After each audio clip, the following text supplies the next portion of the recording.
Hello and welcome back to Fable Table. We are here with another episode of The Wildsea, episode 5. Joining me today is the full cast. Hello, how's everyone doing? Doing well. Solid. Andy raised his hand because he doesn't want to be seen on the internet. No, I was saying 5 as in episode 5. Shannon is frowning. Brian has How been my face does. Removed from the summer DWR the summer league the run at the championship, lost to like the last year's winner or the previous year's winner by just a very narrow margin. Except for that last game where I lost by like half an hour. Yeah, but that's because you missed something. You missed a city by like one tile. One screen tile. It was awful. It was really You hard are to like watch. a coding for a rain jacket? Yes, that exactly, Andy. Okay. No, Dragon Warrior randomizer. I have a third place matchup tomorrow night, Nick. I will be there. I will be watching. So yeah, that's me sharing everyone's news for them. Let's keep moving. Fair, completely fair. Whose turn is it to recap this week? Ooh, that's a great question. I recapped last week. Who would like to recap this week? You don't want me to recap. I'll take that one. Previously on Adventures in the Wildsea, aboard the Taco Tuesday, our crew left Ladle's Rest, but not before convincing a manic pixie dream ironbound named Ali Oxenfree to join us, possibly as a future sacrifice and or fish bait. To be determined. We set sail across the I know it was SF, now I can't remember what it stood for. I think they settled on San Francisco. On the San Francisco. Oh wait, no, the Spearing Belts. Fens. The Spearing Fens. I'll add that to our map. And as we traversed it, we came across a deep rift in the treetops, valiantly able to turn the ship and keep it from toppling into the depths. But also while on the edge, we got a good look at some crab cows. That's it. Tower mites. Not tower. Not tower. Tar. Tar mites. As in, yes. As in they climb towers. Got it. Perfect. And they had taken down a tree, and using our new wolf tongue harpoon gun, the lickety split, we speared one and hoisted it aboard, where it was quite aggressively stolen in bits by everyone on the crew. Yep. And then just a bunch we of continued on our way. Just a bunch of like scavengers. Just birds of prey over here scavenging the wasteland. I have notes for a retractable kite sail project that we started. Oh yes, that's right. Yeah, thank you. Good call. Yeah, please supplement my bad info. And then I have notes of a spectral flower hot toddy, and I can't remember what that was. Oh, we mixed a number of things into a special cocktail that is probably going to make you see God when someone drinks it. But doesn't that have that is literally what I wrote in the notes. I wrote spectral hot toddy plus God. I think it'd be.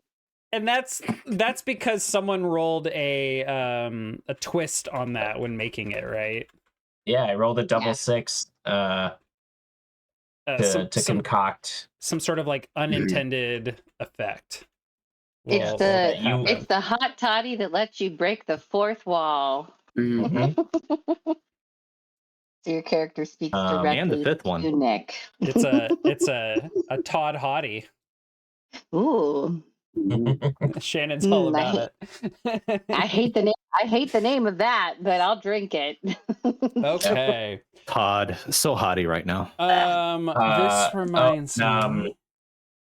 We had a nice blend of duties, sharing of managing the engine. Something happened to the engine too, didn't it? We had to. Oh no, the engine rejected something, and that was one of the ingredients that went into the hot toddy. Vomited on. Yeah, I tried to. I think we tried to. We made Winter Wonderland Jello. Jello shots. Aloe vera, Yeah, Winter Wonderland right. Jello shots, and the engine did not like it, vomited everywhere, which Andy then collected and then used to make the spectral flower hot toddy. like ambergris turned into a beautiful perfume. Vomit was repurposed into something new. Yeah. Wow. And then I believe Shannon that's also healed the ship, if I remember, healed the tentacles with some milkweed. I did with milkweed. Mm-hmm. I made a salve and I rubbed its little pawsies, and I was able to fix the tilt. We are making our way towards the Wither, correct? That's the target of our journey. We are Yeah. to the hearth. Undercity, though? I think the hearth, that was it. Yeah. If they're mechanically inclined. Yeah, let me grab my notes on this this faction and their city so we can kind of clear that up just to make it crystal clear. Whether they will or won't they? Right. See what you did there. Let me find this in the book. This season, I mean, I'm relying on a lot of the book stuff just so I can kind of focus my attention on other parts. So Wither is I might have gotten these mixed up.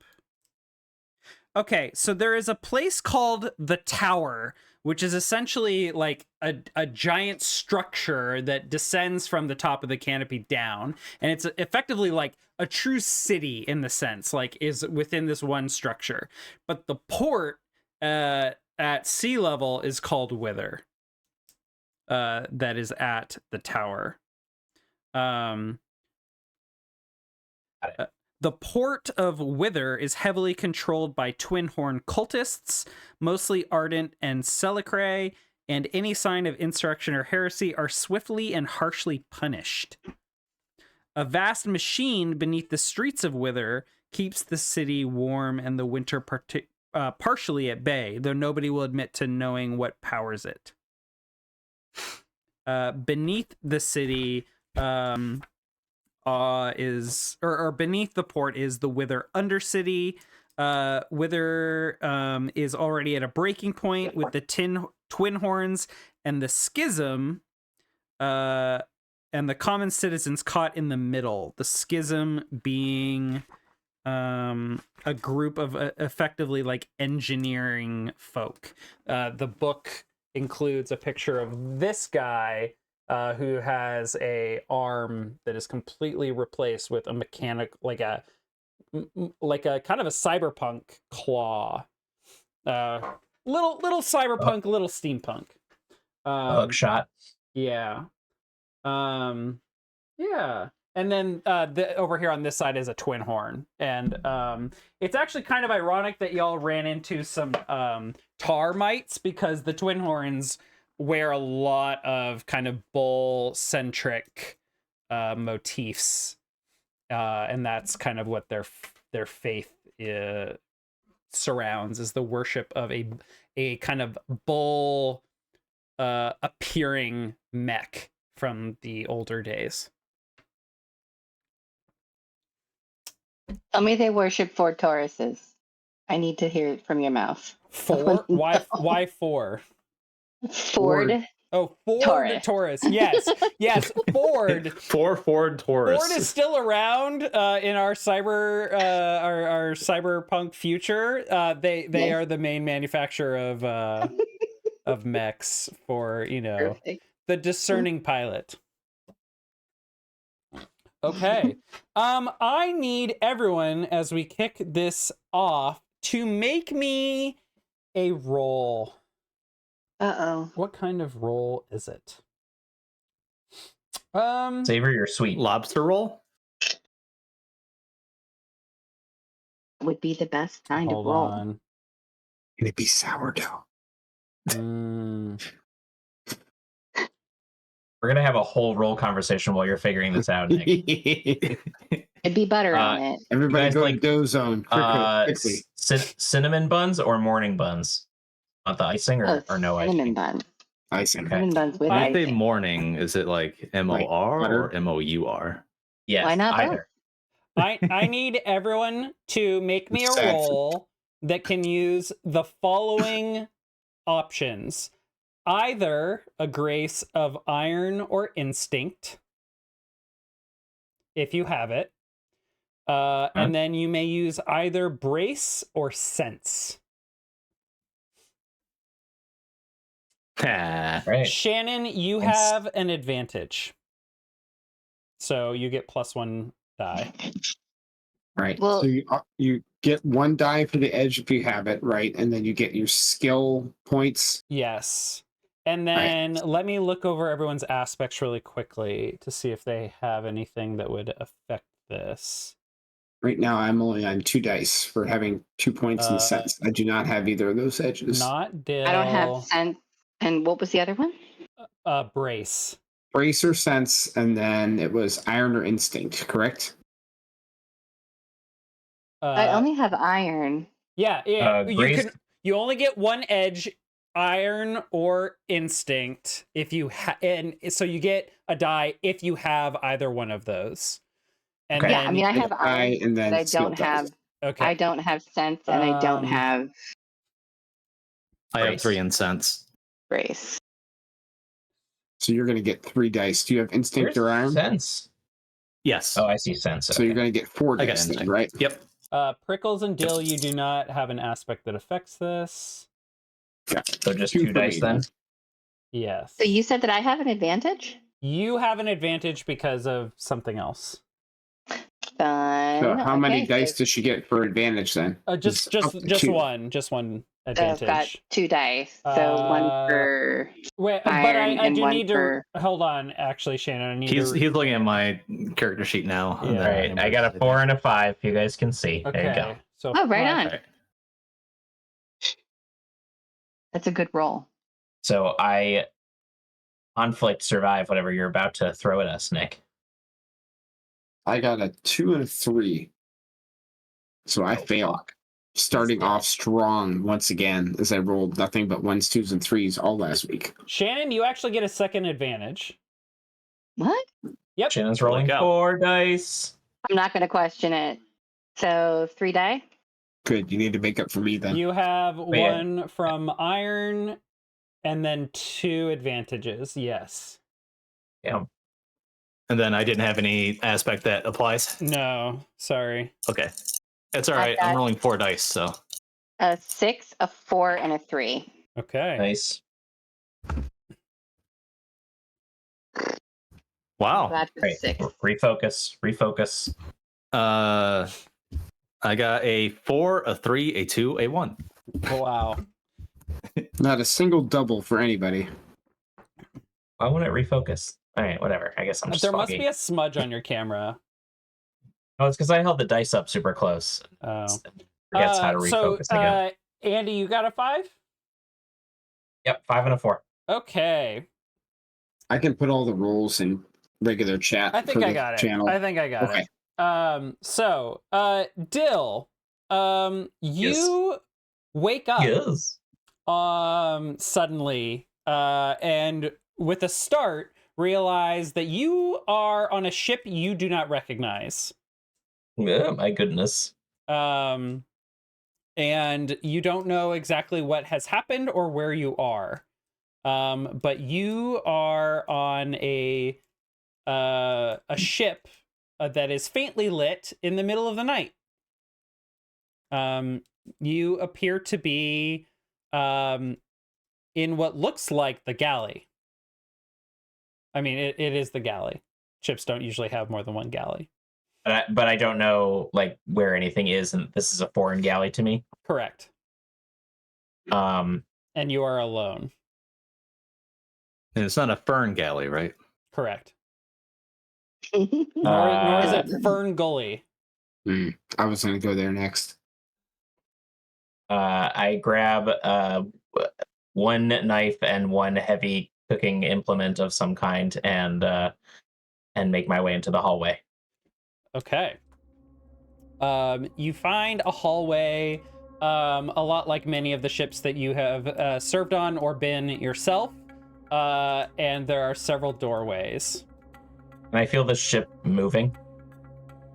Yes, you do. This ship is actively sailing right now. I move forward in the hallway in the direction of travel.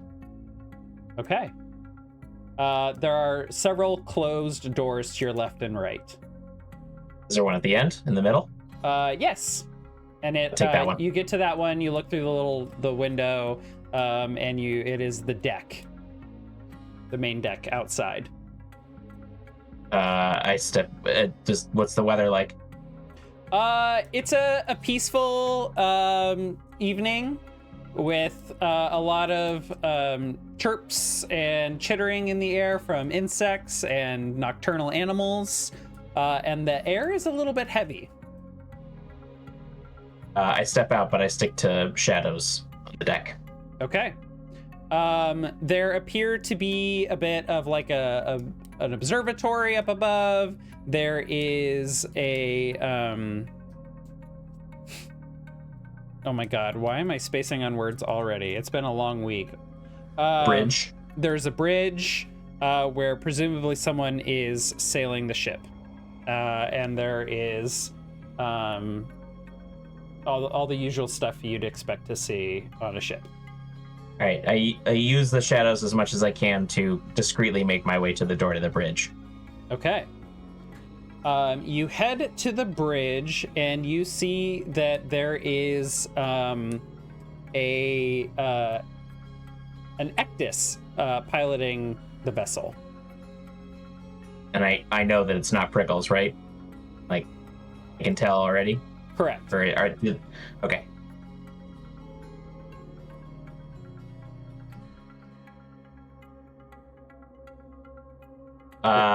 Do I have the drop on this person? I think so, yeah. Okay.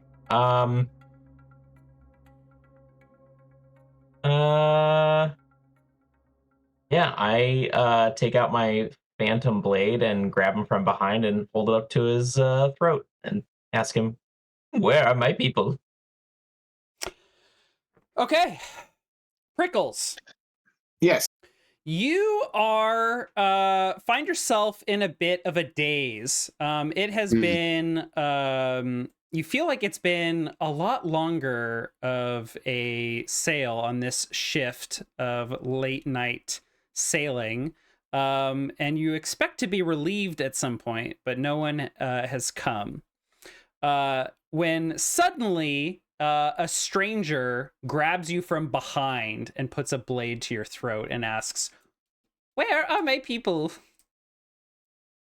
You just told me I knew it wasn't Prickles. Yes, you do know that it's not Prickles. Who are your people? What are you doing on my ship? You are both hallucinating and do not recognize one another. You're regular tripping balls. Excuse me. Okay.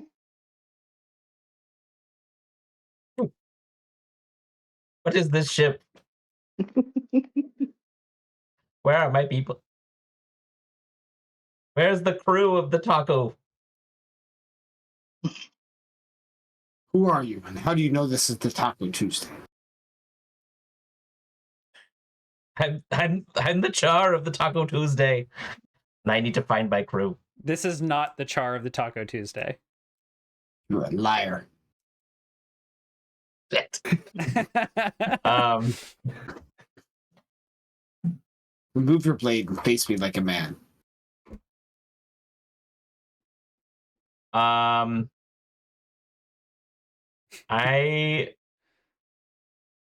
big is Prickles compared to Dill?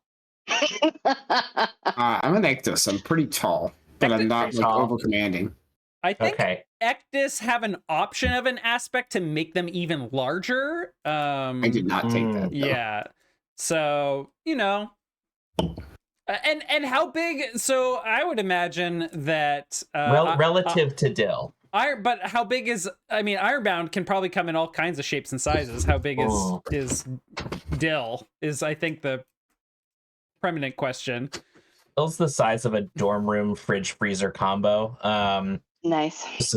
Not like a fridge from the 50s. You know, he's not like big, but he's big enough. You know, yes, like that. Yes, a dorm room fridge freezer combo from the 50s. From the 60s. No. I'm saying like the equivalent of a home domestic fridge from the 50s, okay. The kind of fridge freezer combo you'd see in like a sophomore's suite on campus in a dorm. You're triggering me because the mailroom that is a part of my desk has processed dozens of those this week and last. I'm triggered. Sorry, too close to home. I turn around slowly, and I keep the knife at his throat as he turns around. I turn around slowly. And I look with my aspect of Iris Blossom. Ooh. I can see heat the way others see color. What do I see in front of me, Nick? I mean, you see an Ironbound. It sounds like quite stocky. Maybe shorter than others that you've seen.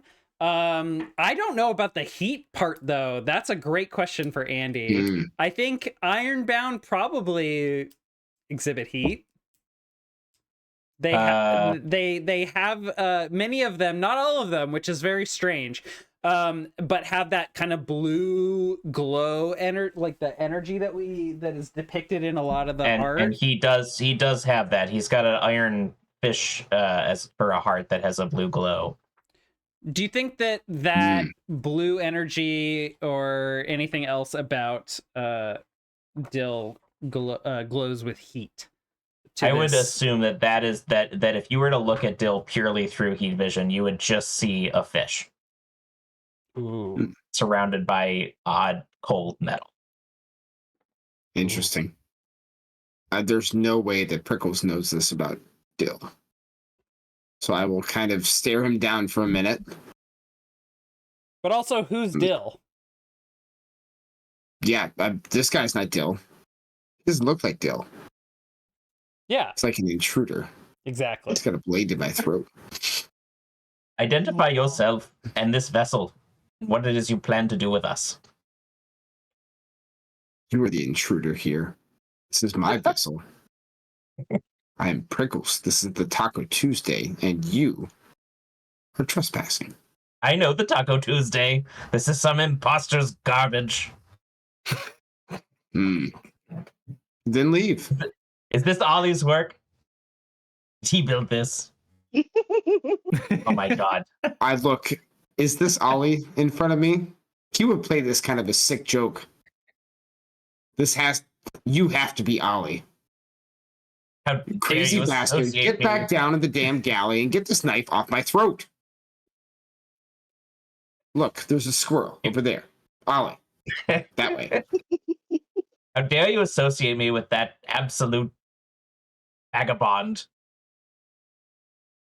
I narrow my eyes and look closer. Is he here? If you are not Ollie, but you know Ollie, who are you?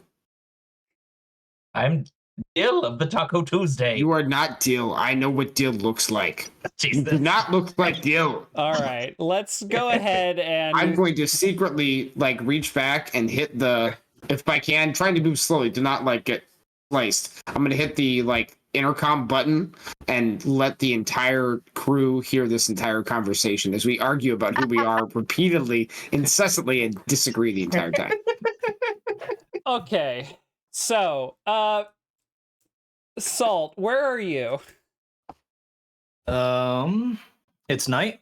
Yeah. I'm out and about on the deck, breathing in the night air, enjoying the starlight. Do you think you're like up at the observation platform, like at the top of the main mast, maybe like laying down? Is that why I'm like up high, elevated Did Dill somewhere. sneak past you in the shadows a little while ago? For no apparent reason?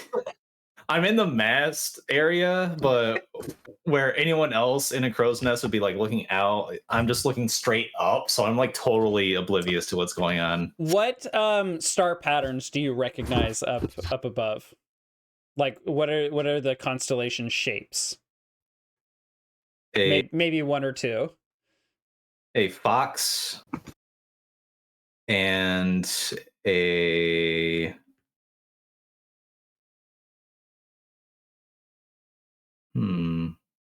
an automobile.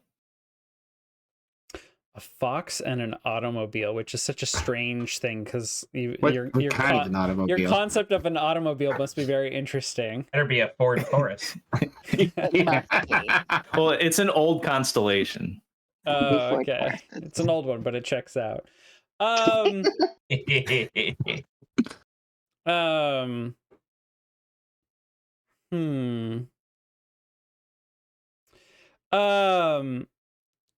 You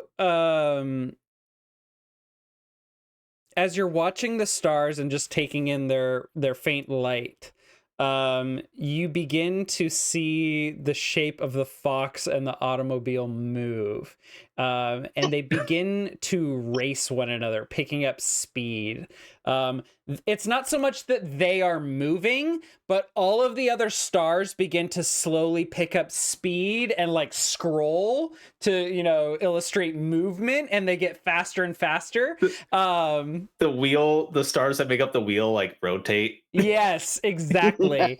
And the fox is like dogging it, but then like ultimately becomes like faster than the automobile and begins kind of dancing around it, like leaping over it, going behind it and leaping over, and then ultimately like jumps up and lands in the driver's seat of the automobile, and just pulls some 6 shades down and just like one-armed begins driving it. And there's the fox has 2 tails, and they're both like hanging out of the back window while he's like in the front window driving. Okay. Go ahead and take the whisper, the fox and the Honda. The fox and the Honda. That's great. Okay. Amber, you got a 6, yes? Yes. Okay. 6, a 4, and a 3. Amber, you are in your bunk and wake up to the sound of the intercom playing an argument of 2 of your friends on the ship claiming to not recognize one another. You get a whiff of the air and take a deep breath in to kind of like sharpen your senses, get oxygen to your brain, and with that deep huff, you realize that there is some heavy pollen or fungus in the air. Yes. You are in experience. You and the ship are experiencing a spore cloud that has been kicked up for some reason. Oh God. Okay. And you know what's going on. What do you do? I think I'm going to listen to the conversation between Dill and Prickles and make sure that they're not about to kill one another, but it doesn't seem like they are, because God damn it, Ollie, get that blade off my fucking neck. They're stuck in a loop of saying, you are the imposter. No, you are the imposter. No, you. And I think for right now, they're going to be okay. Amber, as you sit up and are listening, in another like bunk or hammock, I don't know what the bed situation is here on the ship, but Ollie Oxenfree is just like pass the fuck out. Useless. I actually wait, hold on. Do Ironbound sleep, Andy? I have to imagine that like someone as obnoxious as Ollie like would do it just for like the itch of being like, I slept so well, even though he fucking didn't. Lies. And he snores, like he makes a fake snore sound. Yeah, he will literally just snore for 5 hours straight just to be annoying. Amber, you hear in the hallway a stomping sound, the sound of someone rushing towards the deck. And you can tell by when and where the door closes outside that from the captain's quarters, Captain Soliday has left her quarters. The aft castle. I'm going to... And you definitely might hear the cock of her gun. Oh, her blunderbuss. Okay, I'm going to chase after the captain, but as sneakily as I possibly can with my spore scarf, because I know that I inherently have some resistance to the Krezerin and the spores anyway, but she might not. So I'm going to bring my spore scarf along, sneakily try to get the spore scarf around her and like butt her on the back of her head to knock her out. Okay. So she doesn't accidentally blow someone away. Okay, I'm gonna need some sort of stealth check, probably like Grace. I don't think I have stealth. Or Veils. I have Grace. Okay. And I have Outwit. I have 2 in Outwit, and I have Grace. Yeah, that sounds good. Give me those 3. Please don't kill me. You also have your spring heel boots if you want to make this a big one-off leap. Yeah. I would imagine Grace as opposed to Veils. Veils is like hiding as you do it. Grace is like, I know exactly which floorboards squeak, and I am avoiding those. Yep, absolutely. So yes, and I will also. So do I take an additional die with the spring heel boots? Yes. Or no? Yes. Okay. Now, So 4 dice. Oh my god! If you are Does making the folkloric entity of Spring-Heeled Jack exist in this world? Spring-Heel what? Spring-Heeled Jack. He's like a precursor to Jack the Ripper who like jumped at people like using no, like, but I love it. Bouncy boots. No. Like moon boots? That's old that's old Earth lore, Andy. Come on. Okay, I just didn't know. I was like, is this person thinking that she's gonna be murdered? Now here's the thing that I'll say, Shannon. If you do use the spring heel boots and you are like making one big leap, if you fail, that's a lot of force going right into the captain. I don't want to kill her. I just want to like knock her out. Yeah, I'm not gonna kill the captain. I'm just, it could hurt if you don't, land this right. I don't want to hurt. Okay. Then I'm gonna take my 4 die and hope that I get. Hang on. Okay, so I want to knock her out, but I want to tie the spore scarf around her and then like tie her up somewhere safe. I want to make that very clear. And then okay, so do I need to like plot my next course of action because I know exactly what I'm going to do? No, you're fine. You do it. Do it. Just roll. Oh, one of them went astray. Okay, let me roll another one. I got a 6, 2 3s, and a 4. Ooh, 6, 2 3s, and a 4. So, you succeed. You leap forward. You bonk her in the head. She's out cold. What is the twist? Is it going to leave a mark? No, the twist is that she wasn't holding a gun. She was holding like an umbrella because she thought it was a gun, but she wasn't actually a danger to anyone at all. She was hallucinating. She was hallucinating that she was holding a gun, but she was not holding a gun. Did she shoot you in the face? Did she just go like with the umbrella? And she made it with her mouth. Opened and closed it. Yes, absolutely. She did that sound with her mouth. Okay. So I put the spore scarf around her mouth, making sure that she's no longer getting the fungus or the Krezerin in the air. I put her in my bunk. And then I have spore scarf around her so she's somewhere away and safe. I'm going to run to the deck. Well, no, I'm going to run to the engine first, and I'm going to feed the engine so that it overloads it, and then like we can haul ass out of this spore cloud. Okay. Only get us as far away from the spore cloud as we can. What specimen are you feeding to the engine? Do we have any more of the Todd Hotties? Well, you know that Prickles has like a whole bunch of Tupperware containers just hiding in that room filled with shit that he picked up last time. There's a whole bunch of flower petals that are there. It's like pure fuel for this beehive engine. Then that's what I'm going to feed it. I'm going to feed it like a bunch of the food the and fire the blossom stuff. or whatever that was. Yep. The fire blossom bugs or and then no, just some of the pure flower petals. Okay, Mark. Okay. If there's Mark that fruit up. from the thing, I'm going to feed it to the open maw of our tentaculary. Okay. I'm just gonna do whatever I can to try and get as much energy into this engine as fast as possible. Okay. And then I'm gonna haul ass up to the deck so that I can get to the wheel. Sounds good. Prickles and Dill, how are things escalating, or are they not? Prickles. What? Go ahead. Prickles has a mire, Nick, that Ooh. outsiders are difficult to trust. Oh, hell yeah. He is tripping balls right now.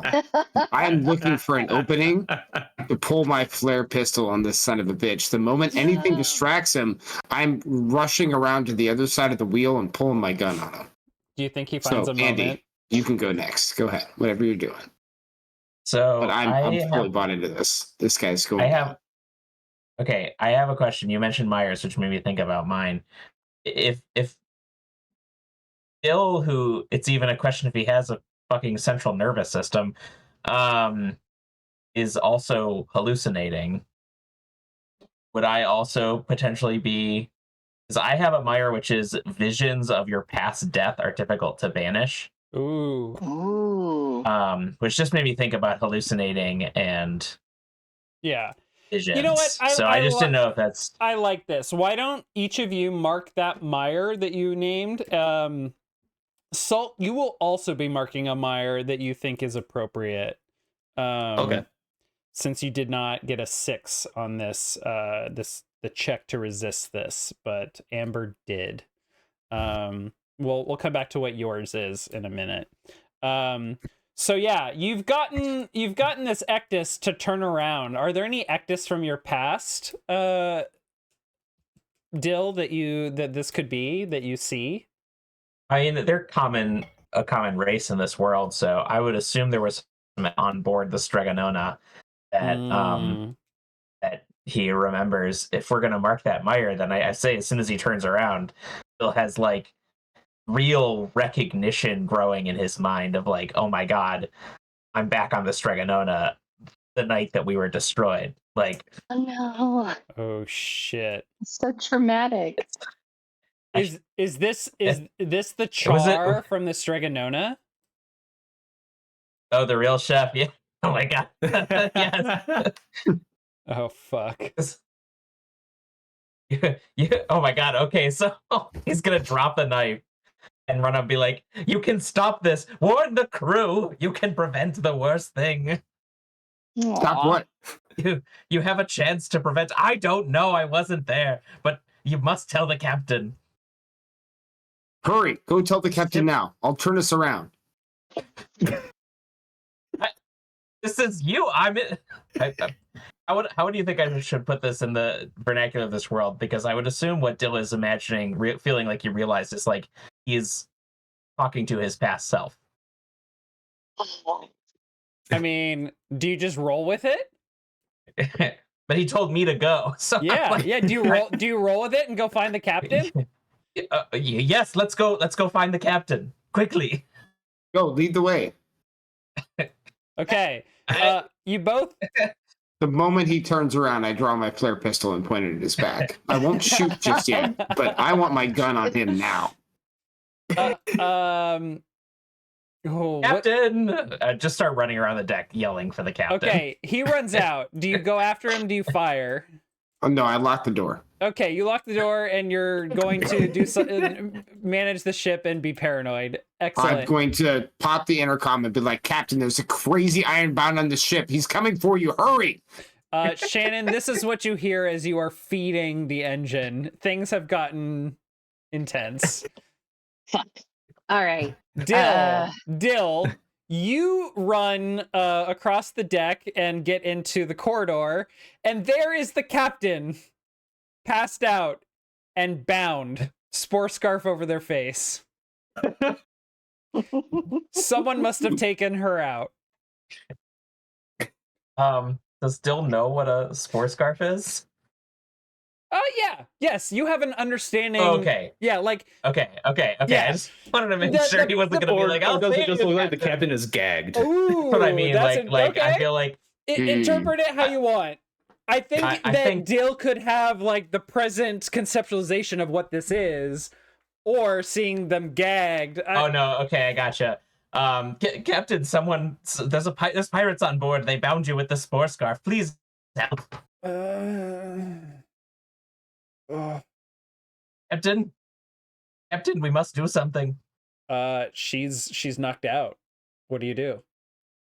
I run to the galley and get some water, and bring it back and just splash it on her face. I want to be clear. Water is, we haven't talked about this a lot. Water is so extremely valuable in this world.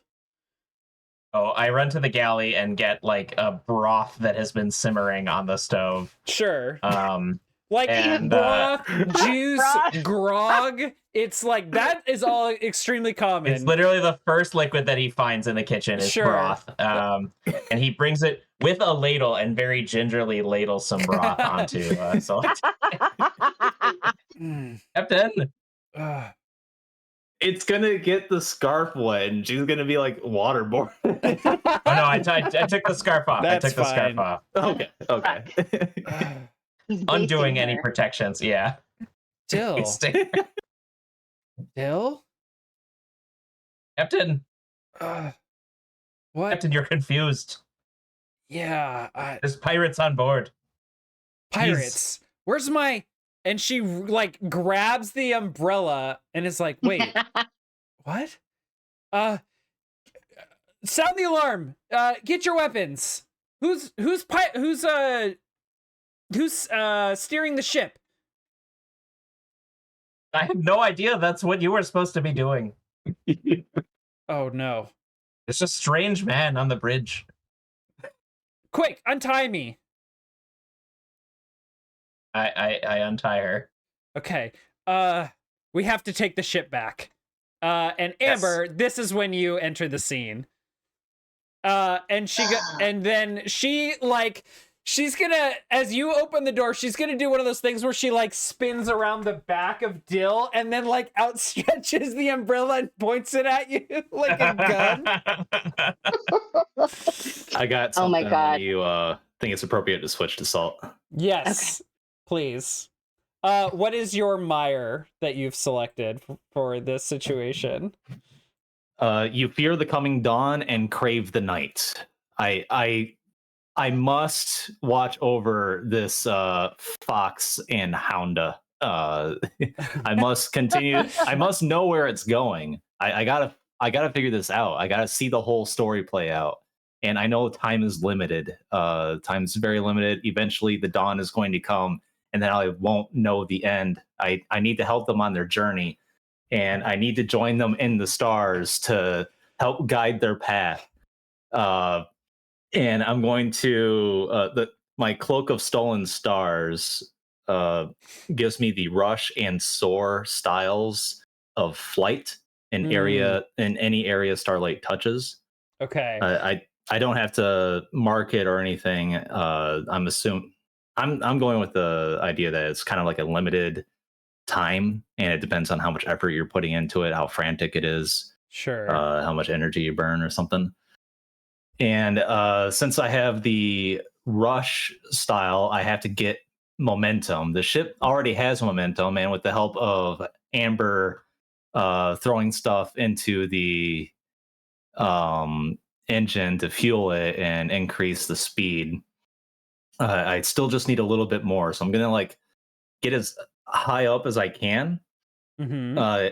I'm gonna stand like on the edge of the crow's nest, and I think the kite sails, I don't know if any of them are attached here. So in order to get the better momentum, Salt is going to jump from the crow's nest and fall downward and use that momentum to start his flight so then he can propel himself back up. And he's going to go up to guide the fox as it drives the car on its path. Oh my god. In my mind, what's happening when you do this is you think you've just done something like really miraculous and you dive down, but really you're just going, you haven't done anything. What, Travis, what are you hoping happens here? I'm very curious. I'm completely open to I'm providing a situation, the resolution. I have no end goal. Give me Salt another. is going to try to fly while he's like stoned from spores. Give me that stoned roll again. Give me instinct sense. Okay.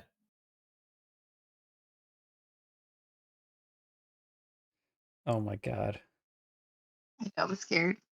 And I'm frantic about like the limited time here. Do I get a cut? Yeah, probably a cut of 1 here. The highest die is a 5. Next up, I have 2 3s and a 2. Okay. So there is a twist. Yeah. So there is wind this evening, and the momentum is enough. Your cloak catches, and you begin to rise up. Now you are untethered, but you begin to fly up into the sky, and you kind of join a Fantasia moment. Like we get a Fantasia scene as the stars. Like the shapes, Salt the fox turns into his own constellation as he joins them. Fuck nice. yes. And you begin to dance with them, but what transpires is something kind of terrifying.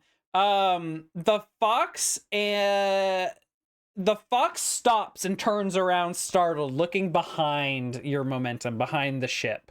The Taco Tuesday, and the car like slams on its brakes and kind of like does a little bit of a drift, and you see all of the stars passing by you all, the little tiny flecks that create that velocity feel. As you look behind you, it's pitch black. There is nothing, and there is a growl coming from behind. And then the fox and the car peel out. Yes, the dawn. There's a light in the distance that pierces through the black, and the sun is coming. You must run to flee it. It's coming from behind the Taco Tuesday? That's correct. All right, I'm racing. I'm racing away from the dawn, and I'm like encouraging the the fox to keep on driving. Yeah, we gotta go. Okay. I would like another roll. This would probably be Grace or Iron. And then Vault. Yeah. Vault is like acrobatics and stuff. Yeah. And then I agree with that. And then a cut of 1 from your mire. Okay. And this is to escape the dawn. You are running from the sun as it is rising. All right. In my mind, this is all like when you're watching like a good animated series, and when you go into these like drug trip moments, the animation style just like shifts. Yeah. And I'm picturing this is like kind of in like pastels, and it's like a low frame rate. And I like that. You said a cut of 1? A cut of 1. So I lose at 5, and I'm stuck with a 3, 2, 1. Oh no. Yeah. It becomes apparent to you that the fox and the hounda are not gonna make it. Oh no. They're falling behind. The hound is just not fast enough. Neither of them It's are. just not fast enough.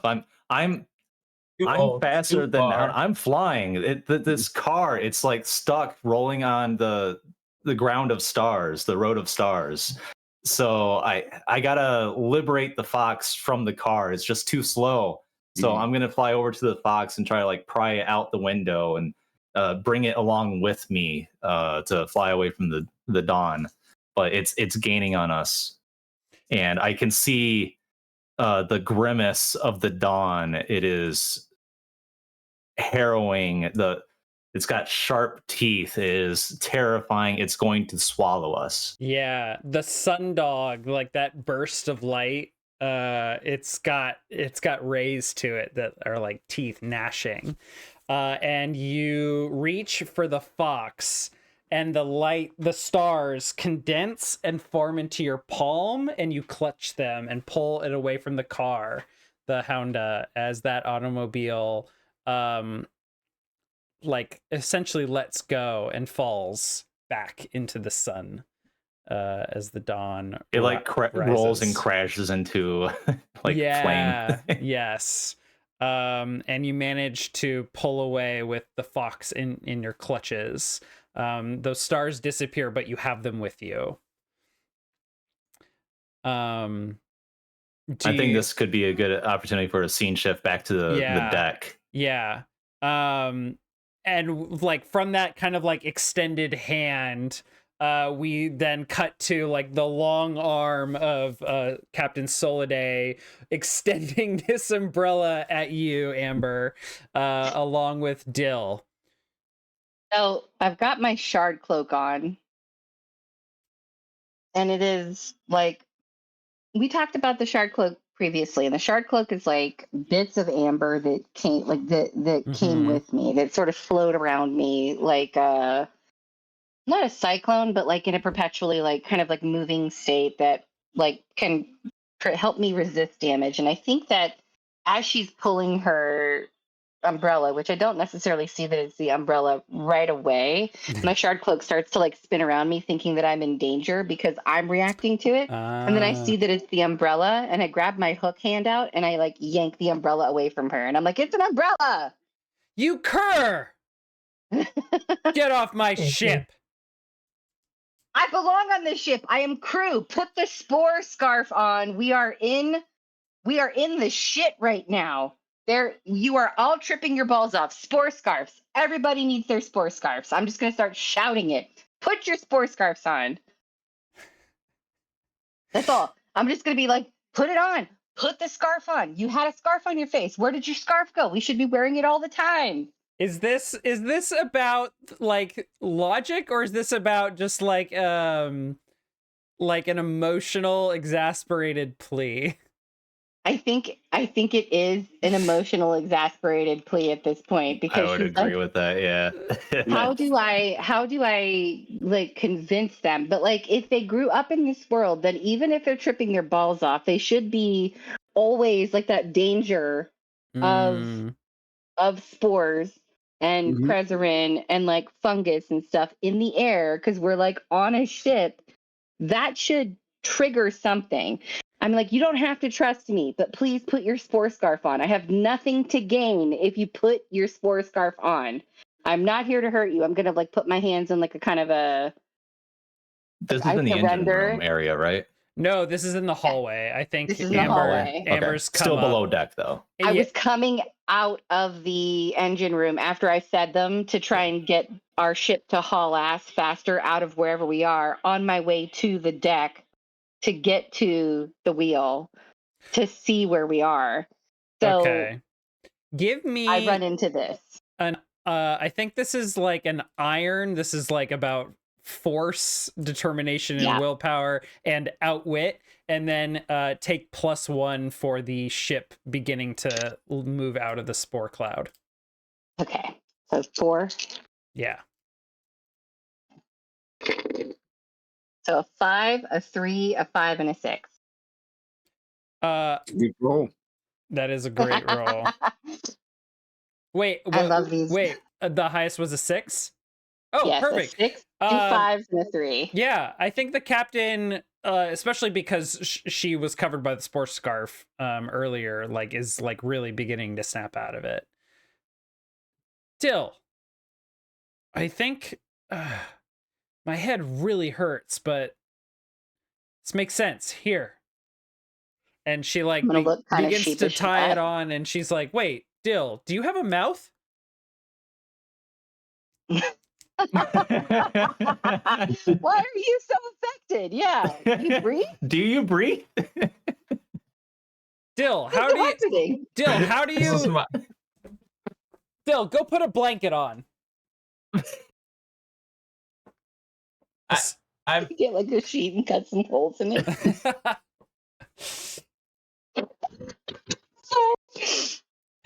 I think Dill is just totally lost. Like I don't even know if he's aware that he's there. Like he thought he was having an out of body experience in his own past. Like he might still be. Yeah. Dill. He's like, oh, I better go tell my body what's going on. Yeah, I think that's it. Yes. He's like, okay, I will. I guess he runs back towards the bridge. Meanwhile, in the background, you hear over the intercom, Captain Amber, somebody talk to me. They've invaded the ship. Okay. So he didn't recognize Dill earlier. You were unconscious for a lot of that, but they did not know each other, even though they clearly look like each other. They did not. They were saying that they were imposters. Will he even recognize you? Maybe get on the horn. Don't show him your face. Prickles. To the captain. This is what I'm going to say. Prickles, this is Captain Soliday. My name is once again. My name is not Nick. It's Soliday. Captain. It's you located the intruder. Are you safe? It's Prickles. It's Harina. I am safe. The threat has been dealt with. Good.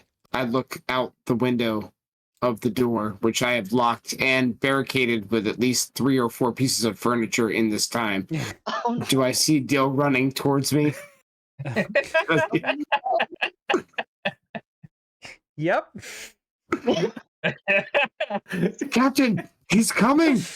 Nick, I'm going to steer the ship out. Put a scarf on. It's a spore cloud. I need to answer a phone call. You all take over. It's all you. All right, fair enough. All right. I'm going to use one of my aspects. Which of course needs Nick's. I'm sorry, Harina's. No, actually Nick's.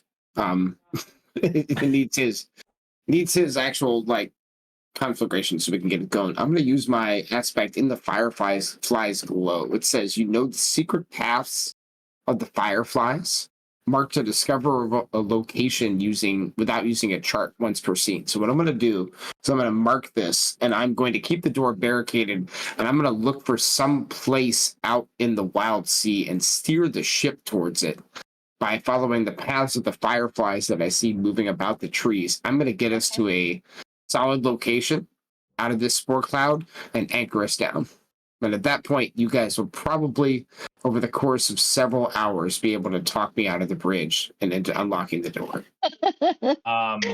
So maybe as soon as Dill is out of sight and I hear the captain and I don't see him.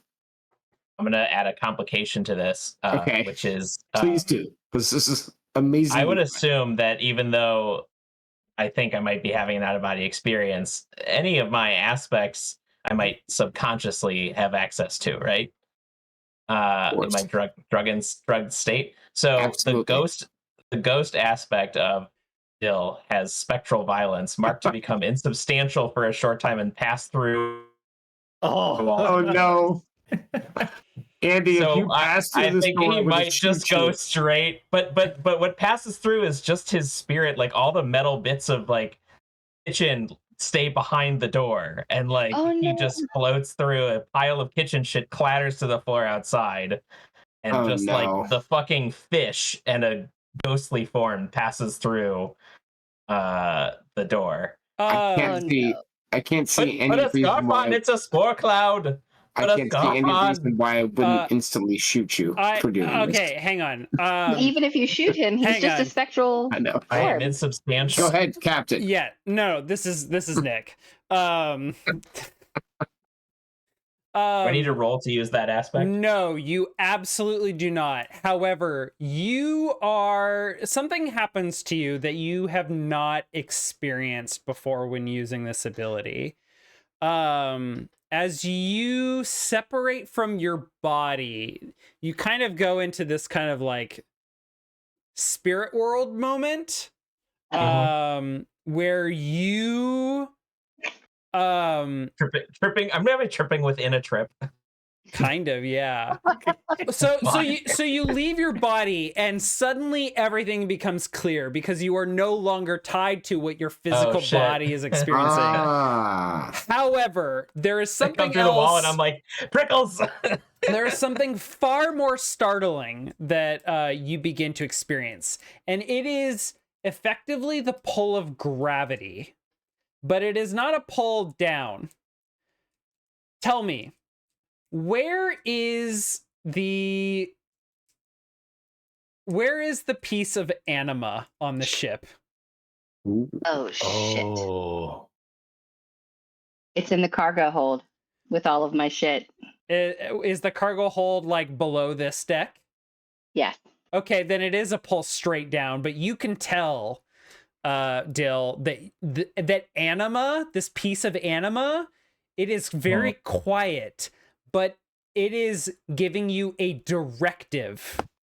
You are receiving orders from it to return to it. Oh.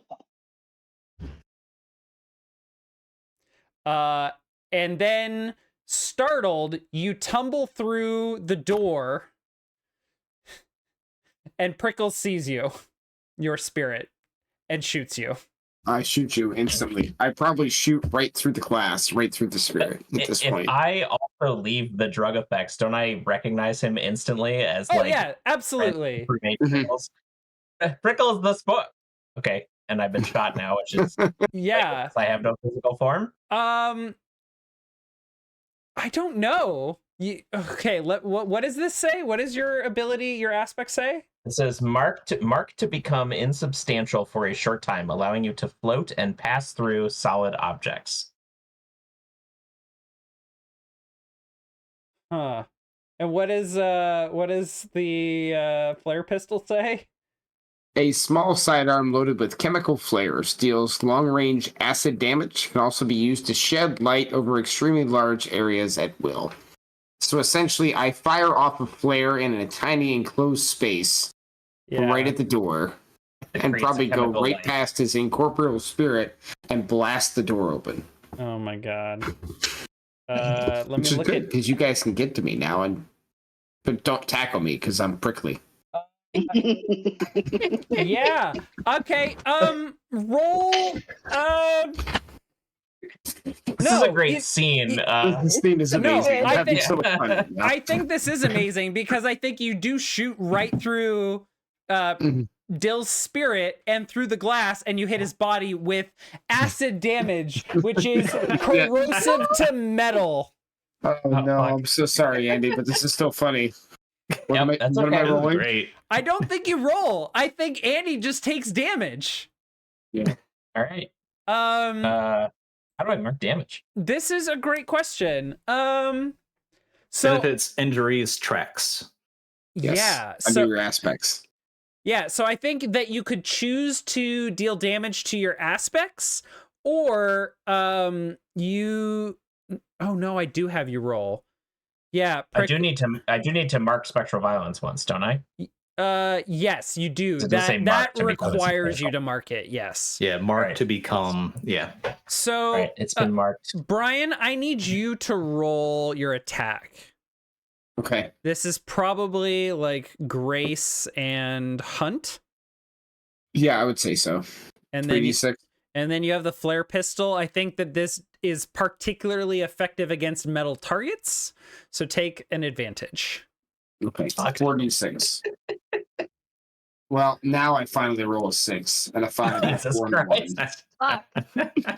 Okay. You're only when PvP fine. do I roll fine. higher This is than good a 3. So, Andy, I need you to mark The mire, your body cracks and splits, weakness spreading. No. Oh, okay. Oh. No, I don't think so. Well, hang on, actually. I need you to roll mark that mire for the anima thing. And then I need you to mark 2 damage, either 2 damage to a physical aspect, or I will give you an injury. That could be your cook pot, it could be your living workshop, or your ornate cannon. Brian, you rolled 6s, right? Like I rolled 1 6. I do have a cut to physical actions, Nick, due to my injury, which is stun. Do I have to cut that 6 down to a 5, or are we just rolling with the 6 here? I'm rolling with the 6 here. Okay. Then I would say your aim was true, and you made like what would have been a perfect headshot. So I mean, it was. I'll put the damage. I'll put the damage on the acid edge cookpot then. Okay. Even more acid edge. Yeah. So two more checks on that one. Yes, please. Or you can split them up between those aspects I mentioned. No. I'll let that thing get damaged. It's okay. I think that with that, we can kind of illustrate that this scene kind of comes to an end as everyone rushes in and kind of like yells at and or disarms Prickles. Mm-hmm. Maybe. How long does it take for any of you guys to look up? That's what I want to know. How long? Yeah, are you just gone? How long you got? We'll deal with that in a second. How high above the ship are you? I mean, was the twist in your roll that your foot was caught in a rope the whole time, and you think you're flying, and you're just dangling from the crow's nest, just hanging there? Because it's nighttime, isn't it? So, like, would we even see How you? would we even see him? Yeah, like I would hate to imagine that like we lost Salt somewhere, but like someone out of the corner of their eyes, just like what they think is a ghost flying overhead. Nick, I got this one. Are you ready? Do it. Yep. I think I can end this scene. I think there is shouting between Amber and Captain Soliday and Dill, who has reconstructed himself, where you're trying to convince me to be like, no, you're all imposters. And all we do is finally there's this small moment of silence, and all we hear is, the fox, I've saved her. And we all just look up. And Exaltair is no. Salt, yes, but Salt is instead you hear Salt yelling, "The dawn is coming! The dawn is coming! Flee! We must escape the dawn!" And then I think Prickles looks down and be like, "Maybe I am hallucinating. Is that really there? And if you tell me no, then you probably convince me that I'm hallucinating, and I'll back down. If you tell me yes, I might shoot one of you." Prickles? Is what where? We don't. Prickles, it's all in your head. You need to calm down. Exchange very direct eye contact with Soliday at this point and say, is what where? I don't see anything. I hand over my gun. And I sit down. I'm going to say, where do you aspirate from, Prickles? That's a personal question, Amber.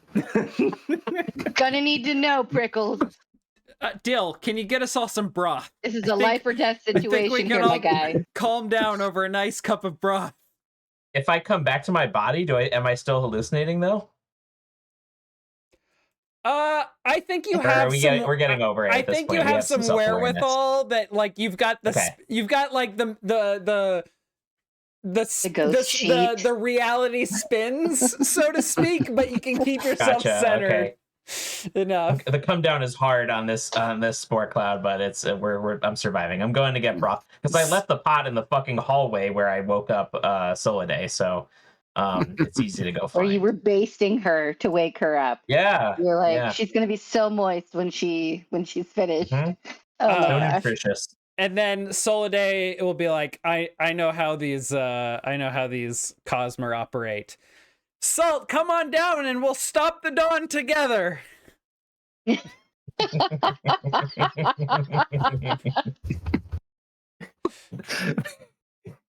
We'll kill it. We'll kill the dawn. What? They're The fox, man, bring the fox. Of Let's course. save the fox. We must all save the fox. We'll do it together, all of us as one. They're all I'm gonna about start like going, "Yeah, community. bring it They're like down." all about like each other.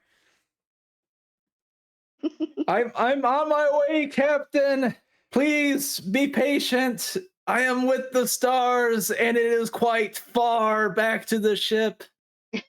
Just make sure you come back safe. Is he still What? hanging in a You're row? so far, it's hard to hear you. She just shakes her I head. start like Salt starts making his okay? way down, and Nice. eventually, like he's like clutching onto something. I'm not sure what it looks Part of like, his but face. it's apparent to all looking at him that he firmly believes he's got something precious in his hand, and he'll land and rush to the captain, like swaying along the way because he's like still tripping and he's so used to like the flight and stuff. And he's like, the coming dawn, its teeth of piercing, gleaming sunlight, the piercing gleam, it comes for us, the promise of nothing but pain and gnashing and bright, endless bright. Yes, the day is hard. I wake up every morn and think it. Let's get you inside. And she'll Lead like into the night. We must keep going. We must ever pursue the night and its precious moon. and she'll just like nod and they're there and lead you away. I'm just gonna say, like, just put him in the cargo hold. There's no windows in there. He'll be fine. And we can move on from this scene, and I think we'll go ahead and take a little bit of a break before we move on to our next scene. We'll be right back. So nice. Fantastic. Nice. Drug cloud incoming. How does Dill breathe? That's the question That was like that we will when he told me answer he was right now hallucinating, I because was we're like, back. huh? We're back. So, it's the next day, but we still need to cover mechanically this leg of the journey. So we're going to return to our rules around journeys, which is on the rules tab, the third picture over. And this requires someone to be at the helm and someone to be on watch, and then someone to tend the engine. And then there are some other ones that you can choose from: cartographizing, engaging an encounter, or watching the weather. So I think it makes sense that we'll just put Prickles at the helm. We'll put Amber on tending the engine, overloading the engine, with that specimen having been spent. So You want me to get rid of it? Yes, please. And I'll go ahead and on the notes page mark that we've advanced 2 tabs. But at the helm, we could say At the helm and on watch are the 2 required ones, right? Correct. And tend the engine, I think. Or maybe not. I don't recall. I thought there were 2 that were required. Yeah, that actually does sound right. So we could have forged ahead, and as a result, that's how we kind of dropped into this encounter. Plus, we did expend a resource to try to go faster as well. So I think the end result might be we forged ahead as a result of the encounter as well. Then I'll mark another tick on the reach the hearth track. Who was on watch that failed? Maybe it was Ollie Oxenfree. Yep. Fuck that guy. So then what were the rest of you doing? I guess Dill and Phasm. Or fuck, Exaltair. I keep getting tripped up by that. God damn it, Nick. I mean, know. Captain. I mean... That's just Shannon. Yeah. So I think cartographizing for salts, just grabbing a random thing. I don't even know if that would be good for it or not. Sure. But like he's reading the stars to determine which way would be best for us to head tomorrow. Like that's what got him to dig into really scrutinizing the constellations, and that's when he started to notice some of them start moving. Okay.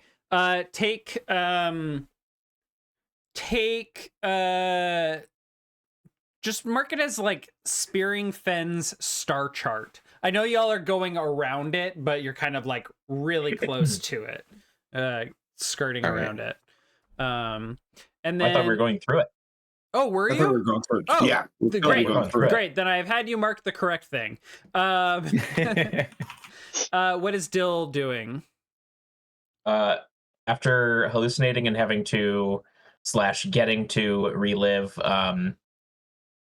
his past life experiences, I think he'd be a little freaked out and be watching the weather and like looking for clouds of spores very carefully. Okay. Possibly to look for more because he'd be curious about those memories that he thought he was getting to. Okay, can you roll me 1d6?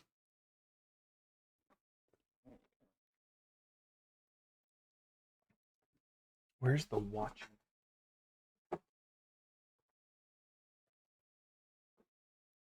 One. Oh. Is that how we got this spore cloud? He was watching weather before. Yeah, I'm kind of he backtracking. I would assume rolling a one. I have to imagine order, on rolling a one on watching weather. I have to imagine is you're like, I'll watch for the weather and then immediately get distracted by something else and just go downstairs. Like, or it's just the weather is bad. It's bad weather. Or yeah. Weather is weather. I don't know. Yeah. He's not a meteorologist. He's just like clouds. Yeah, one is nature, an encounter with something born of wild. Oh no, this is for the watch, not the weather. Yeah. One, a change I for see the some worse. clouds over there. These biological beings on the ship, they like shade. Mm-hmm. Okay. All right. So, I think the captain is then gonna order that. So okay, so the rolls we just made, that is that leg of the journey, which resulted in the spore cloud situation. Yeah.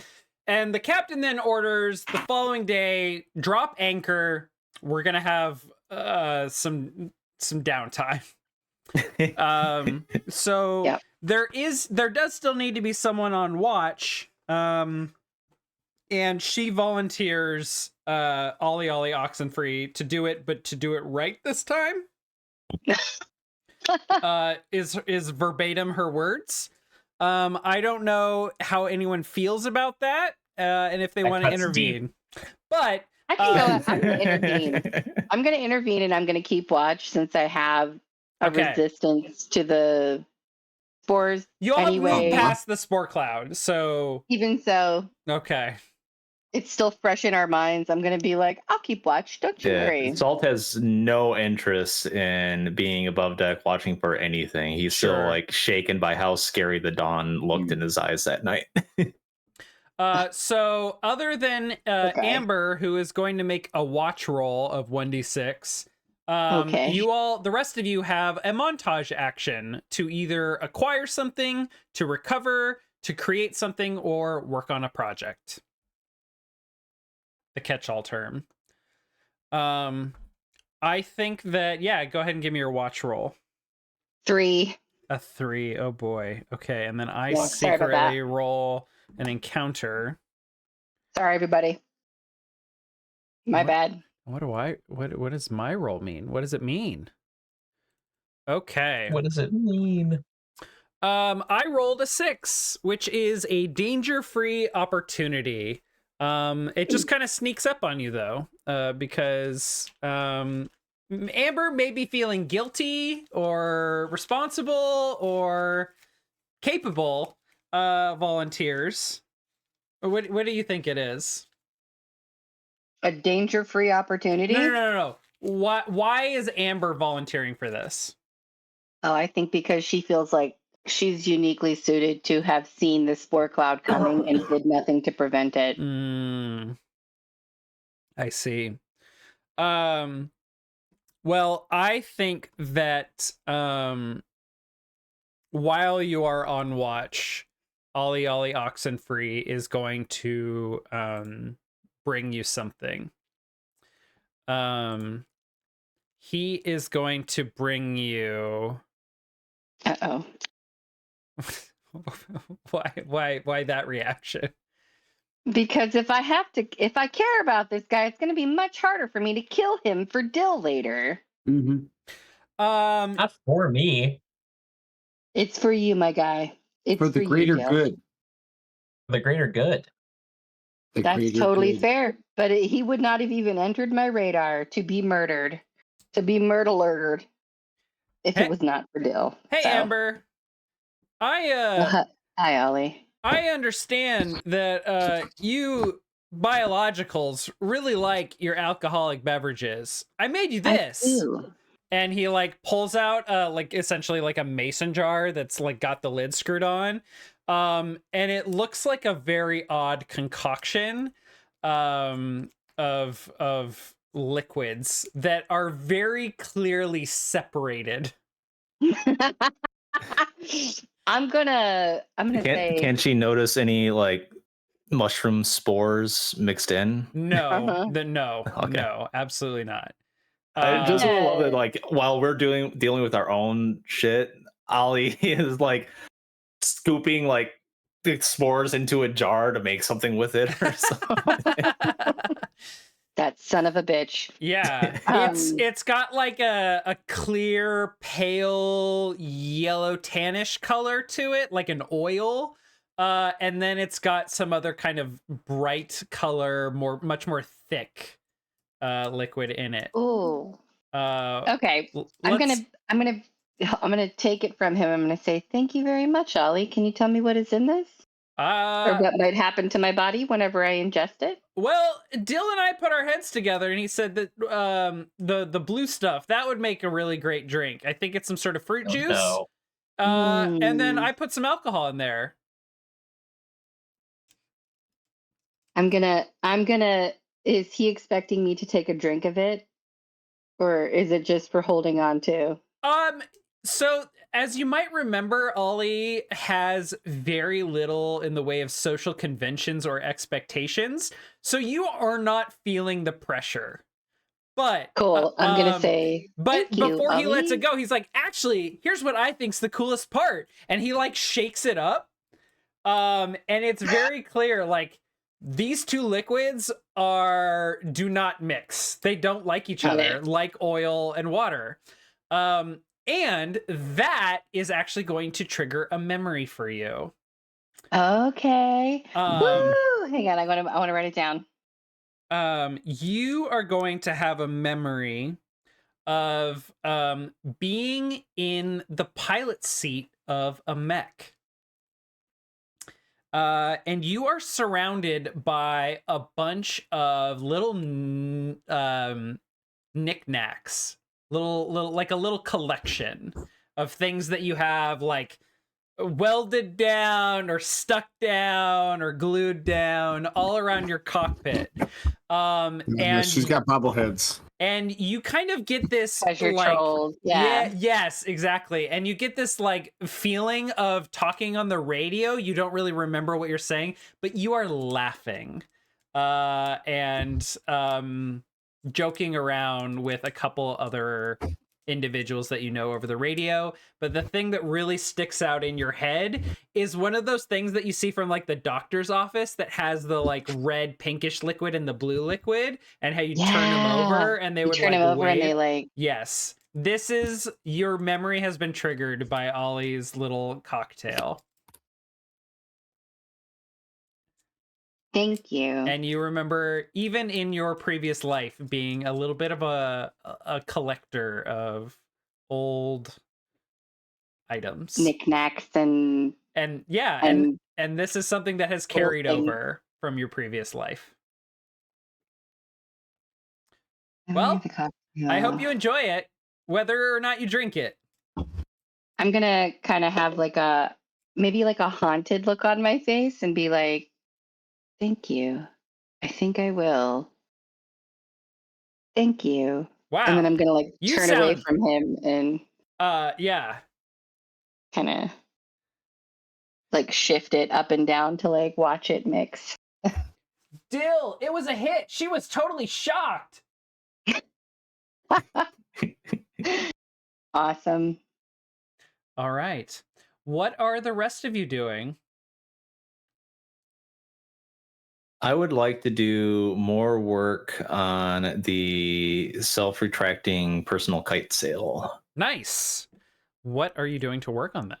And I need to go to rules, creation, crafting. Requires 2 salvage, makes a piece of useful temporary gear. And that's dependent on the role.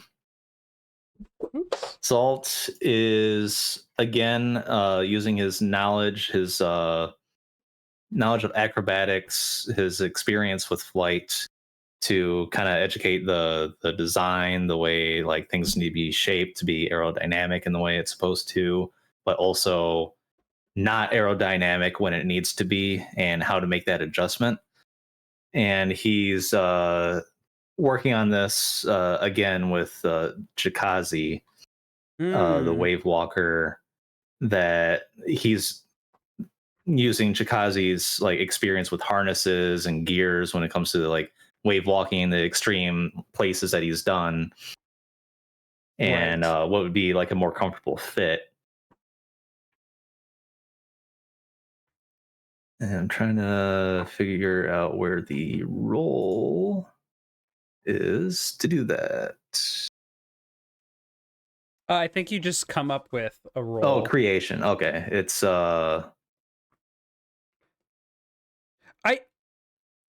I think this is... it's just like an action role.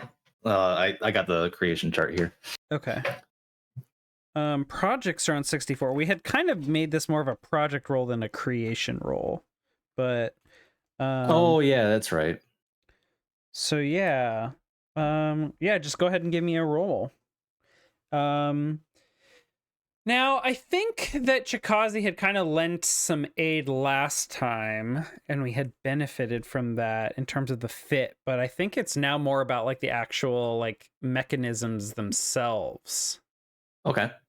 So I don't know if he's going to be able to further aid on this project, since you, I think, succeeded in the last roll. Let's double check. Projects. Though. There's projects. Yeah, you made 2 out of 4 progress on this. Yeah. Yeah. So maybe it's more about like studying how all of the different kite sail mechanisms on the ship work, as well as kind of like drawing inspiration from other stuff that is retractable. Maybe Soliday's umbrella, for example. Just rip it apart. Use the like the spring and latching mechanism or something. Oh yeah, absolutely. Mark off a box just by spending some time working on a project, even without rolling. Study, practice, hardcraft. All have their place. Not all project tracks can be marked in this way, however. Rolls. A quicker but riskier way to make progress on a project is to roll for it, just like you'd roll for a normal action.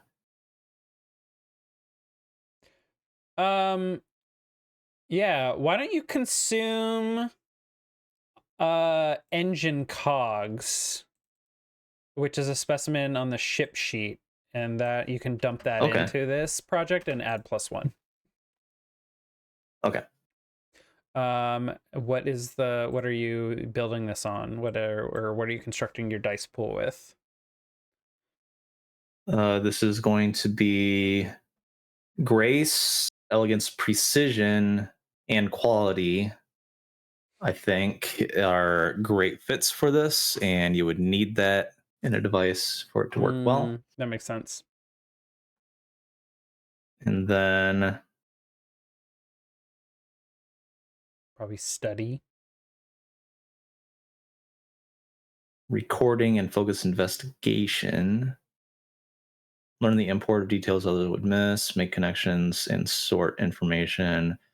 Sense, insight, and intuition. Push awareness. Terms of environment. Rattle also makes a lot of sense here, but you don't have any in that. Yeah, which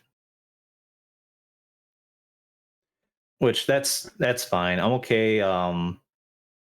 Without Chikazi's help, I think it makes sense for me to like struggle with this a little bit more this time. I think like we can still have him involved, like on screen. He's like taking an interest in this, especially because he has very little else to do on the ship. But yeah, I don't think he's necessarily like meaningfully contributing. Okay. So 1 for grace, 1 for the cogs. Mm-hmm. And I can't think of anything else. Yeah. I think rattle makes sense, which you have 0 in, so this will just be a 2d6. Right. Okay. Okay. Let's see what we got. 4 and a 2. Okay, a 4 is going to get you 1 further step. So one more action or one more success on an action should do it. Nice. And those cogs are consumed. All right. What else? Dill? Prickles? Well, go ahead, please. Go ahead. No, please. All right. Prickles is coming out of his haze, and he's feeling a little bit conflicted here. He already doesn't trust people. He finally started trusting these people a little bit, and now that's all shot to hell. But he also feels really bad for shooting Dill in the face. So I think I'm gonna go. I'm gonna tell you what I'd like to do, Nick, and you told me that's not something I can do with montage. Mm-hmm. I want to try to find a way to try to heal up the damage that I've done to Dill. And mechanically for the game, I would love to start a project to improve my skill of tend from a 1 to a 2. And I don't know if that's a project that I can do as part of a montage or if that's like experience to increase skills. I remember you talking about that somewhere. Yeah, so you let me know what I can do with that. I'm fine with that. Okay. Do we level up in this game? I was going to talk about that later. Okay, cool. I think it was one of those where we kind of do, but we're on a short season, so maybe not as much. But I think I put a screenshot in our chat at some point. Maybe it was under resources. Oh no, here I'll here. Okay, go ahead. So you're gonna work on your skill of tend. Yes, I would like to go into our little library because our ship, I believe, has a library in it. Correct? So we are a research vessel. This is true. Yes, you do have a library. All right, for recording new findings and delving into secrets and lore. So I want to learn. I want to go and research in the library. How do I heal damage to an ironbound? Ooh. Okay. Ironbound anatomy. Go ahead and give me. This would be like tides and study. And probably +1 for the library. So that's quite a bit. It's like 5 dice, right? Yeah. Okay. I like more like this is 5 dice. also, as a project, going to be, I think, a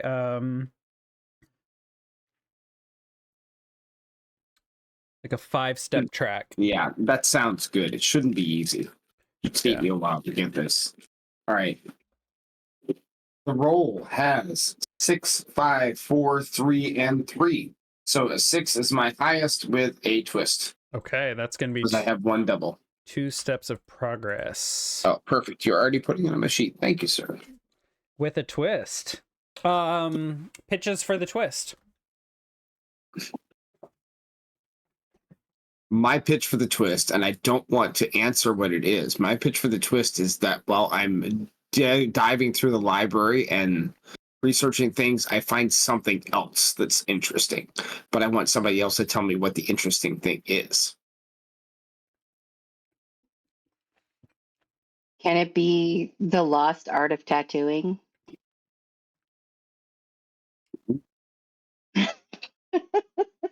The lost Is art? that a lost art? I don't feel like that would be a lost art in this world. Ancient tattooing. The way that Right, the like ancient the way that Exodus tattooing? humans but the way that okay. humans used to do it by jabbing a needle with ink into your skin thousands of times over and over. The modern way of tattooing is like manually with like the like in IRL the ancient like Chinese and stuff would use, but in this world the ancient way is with the motorized like tattoo needle. Yeah, exactly. Everything is stick and poke now, but in the past it was these ancient machines that Yep. they created. So you find the It's blueprints of an old tattoo machine. It's a selfish twist on my part because I think that Amber is interested in getting a tattoo in Old Chthonic of her crewmates' names, like on her thumb. Interesting. Well, I think after I find this, do I have any knowledge of this Sure. as your crewmate? Oh, sorry. Of my desire to have a tattoo? Mm-hmm. I think Amber has tattoos on her from her time previously. I think that just based on some of the memories that she's had, I can glean that she was in the military, and I think she has some militaristic tattoos and like not necessarily Semper Fi, but something similar to that, but like what would be pertinent to the alien equivalent of that. But I think she was involved in the military. If not the military, then she was a rebel. But I think she has tattoos, and I think that is something that maybe you've noticed about her on the deck or around the ship or whatever. Like if she's got like a tank top on or something, you can see like tattoos like on her back or her arms or whatever. I think after I finish my research, I will come find you. I'll ask Amber. I recently was looking in the library and I found interesting information about that thing you have on your arm. That tattoo. When did you get it? I don't remember. I know what a tattoo is, but I have no memory of receiving this mark. I have no memory of receiving this tattoo, but I know that there are pleasant memories attached to it. When I look at it, it makes me feel something.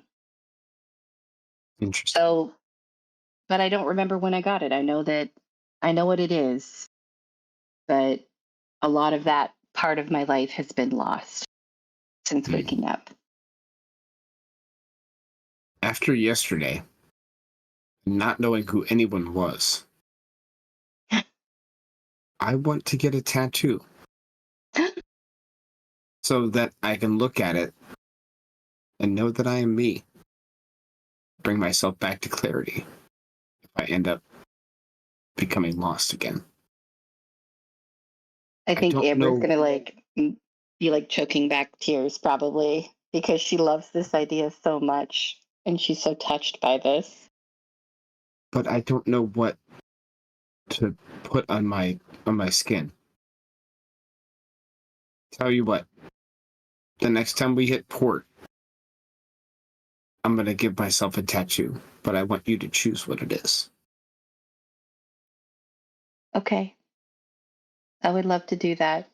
And I am grateful that you would trust me with that. Thank you. Thank you. And I think I'll walk out. And then I think when he walks out, she's going to go, oh my God, he's my friend. We're friends.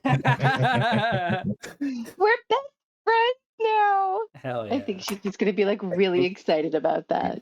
I think next time we hit port and get downtime, that's how I'm going to cure my mire of outsiders are difficult to trust. I like Tattoo that therapy. a I'm going to get a lot. tattoo. Absolutely. I like that a lot. All right, Dill, your downtime action. Right. So I've damaged the acid. Okay, so I have a question about how the mires. Now that I have 2 mires that are checked, obviously I know that I can relax to work on them. Though I don't have any whispers. I don't know if I was supposed to collect whispers at the beginning. How do the mires impact stuff going forward? And the reason I ask is that I'm trying to decide if it makes more sense to try and repair the cookpot or remove a mire. Good question. So anytime you're kind of acting against them or in situations related to them, I can impose penalty. So anytime I can think of to impress upon you how your past might be affecting you in a moment, I could impose a -1 on your roll, or a cut on your roll, or if it's related to your physicality because your body is cracking and splitting. Gotcha. Yeah. Okay. I'll hold off on those and let him be a little more damaged for a while in an emotional way, and let's work on just the surface level physical damage, because he loves that Dutch oven and holding no grudge against Prickles. He's probably been cradling it in the galley, worried about its nice pretty enamel. So I think for my downtime action, I will do repair. Here, actually, can I pause really quick?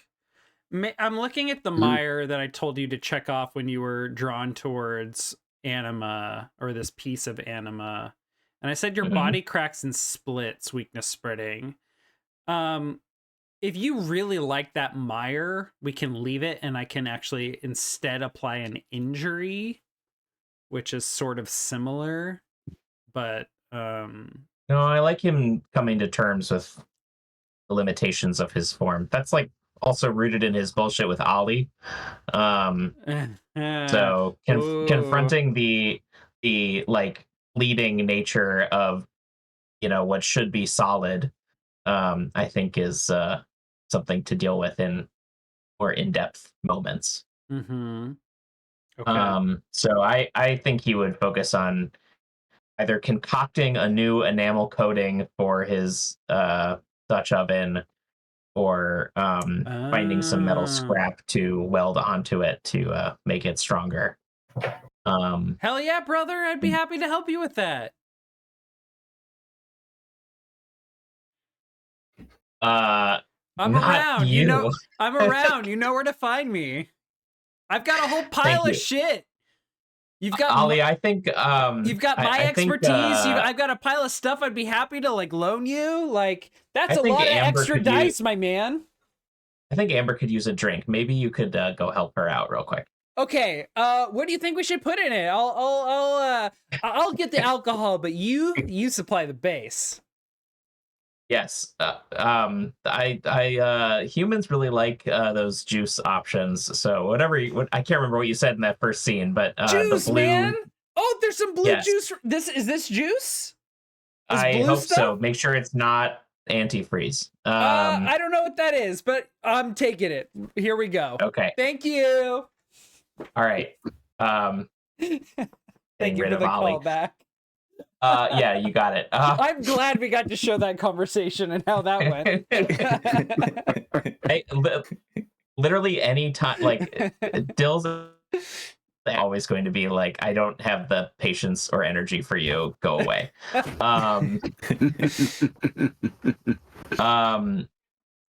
There is some salvage in Ollie's pile of stuff now that he's gone. I assume there's maybe some old ceramic bits, something that could be melted down to make a new enamel for the Dutch oven, right? Ooh, sure. All right. And okay. That's what Dill will do. He'll and this is like a recover roll. Yes, so we're repair. Repair roll. I'm repairing an aspect. I don't know if that counts as recover or repair. Sorry. Can Amber lend a hand with this also, because she has control over like resin. Ooh. If that's something that you need, I don't want to intrude. But no. Do you like, while I'm looking through all these stuff, do you come back with a drink to be like, what the fuck is in this? Like, I am. Yeah. I'm gonna bring it. I'm gonna go, this is not a drink for human people. Anyone with a digestive system. This will kill me, Dill. What is this? And I'm just gonna keep doing this in front of him. Ollie wanted to make you something nice. Learn to indulge certainly colorful. The way that I have learned to indulge him. You hate him, Dill. You want to kill him, and I support you. You're my friend. Okay. Well, totally fine. I have no connection to him. Then let's let him keep satisfying that expectation for us, and we won't feel so bad when the time comes for him to serve his true purpose. Fair enough. Have you any experience with enamel wear? I have a measure of control over resin and sap and amber. I am sorry about your Dutch oven, my friend. I know how you feel about it. Oh, a good Dutch oven is meant to make it through the worst. So we'll keep building, and like a mother sauce, it will continue to add flavor. That's fair. If there's something I can help you with, I think I can try to help you repair the glaze. Perhaps you could help me with some of these ceramic bits, and you could help me apply them, since I don't have a deft hand with molten hot glazes and ceramics. Totally fair. I mean, I've only got one hand, but it's pretty good. Well, you can move it without touching it, can't you? Yes. All right. I'm gonna do my Magneto. That's Xavier. If you telekinesis a boiling hot liquid, do you burn your mind? I'm gonna go. Oh, it's hot. Yeah. Okay, Nick, take me through repair and or recovery. Okay. It requires an appropriate piece of salvage. I'm taking and then some stuff from Ollie's pile. We roll probably a rattle. Some sort of rattle. Shake, rattle, and roll. Sure, that one. Do I get to use the living workshop on this one? Your own wrecked salvage body contains an array of useful tools. Your presence gives an automatic advantage on rolls taken to create temporary gear and machinery to all crewmates. I've got 2 in rattle. Since I got the rattle lady helping out, you know. I am part. It's specifically naming that gives you an automatic advantage on rolls To create temporary gear and machinery. This does not say anything about repairing or mending. Well, because someone with a higher rattle would probably have a good instinct on like what bits of Dill are useful to add to this. I'm sure Dill wouldn't mind taking, the ceramic parts out of this old light element or something like that, like a couple of light bulbs that have ceramic bases. I'll give it to you if you replace a part of an appendage with some very clear indicator that you've done like this mending. And it's not just gonna be a mend, it's like you have been augmented in some way that is going to be apparent to anyone and everyone. Can I find a piece of salvage that looks like Amber's hook and sure, and take it on as a nod to her help? Yeah, absolutely. All right. Is this going to be like a part of something I you had like a note for that. Weld on to like your arm? Or is it like you're placing your hand? I think maybe in the process of watching Amber work, he sees the efficacy of the hook and its usefulness, and he's like, I'll give that a shot. And he places his hand with a similar looking piece of salvage. Puts his hand back into Ollie's pile. Is this repair gonna be on your cook pot, or is this gonna be on your mire? Oh, so then you have what is it, like kind of like how caps have feathers? Are you gonna just have a hook coming out? Sure, yes. Like a fucking World War I German army helmet with a spike on it. Like, I love it so much. Oh my god. But on a metal helmet, it's just going to look like a Superman swoop. It's just going to be like, swoop. I thought it was, straight up. Yeah. All right. Awesome. Right. Slowly turning into a peacock against his better judgment of Ollie's love of random bullshit. This is the beginning of a new chapter for Dill, in which he has a bit more of a profile. I'm going to imagine that Ollie comes back in and he's like, did you do something with your hair? And Dill's like, no. No. Like, it's always been like this, Ollie. All right. I will take... Oh my God. I'm being too mean to Ollie. I'm just gaslighting him now. This poor guy. I will take some kind of rattle roll. You'll have +1 from the workshop. We will spend...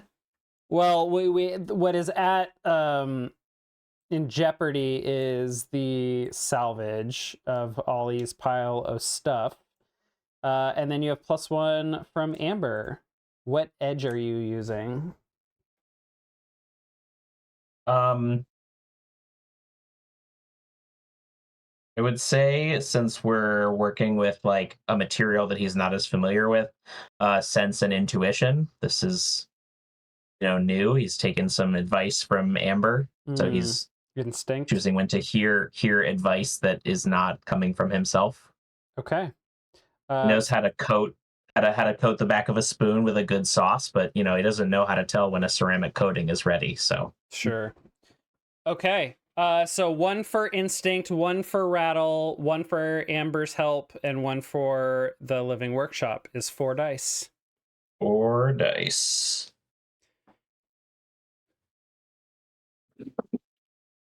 Wee.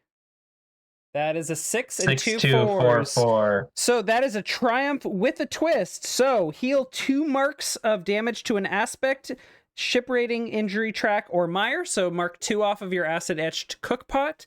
And and a twist on a recovery roll is you don't consume the resource used to carry out your recovery. So the pile of stuff is unaffected. There is still plenty of stuff.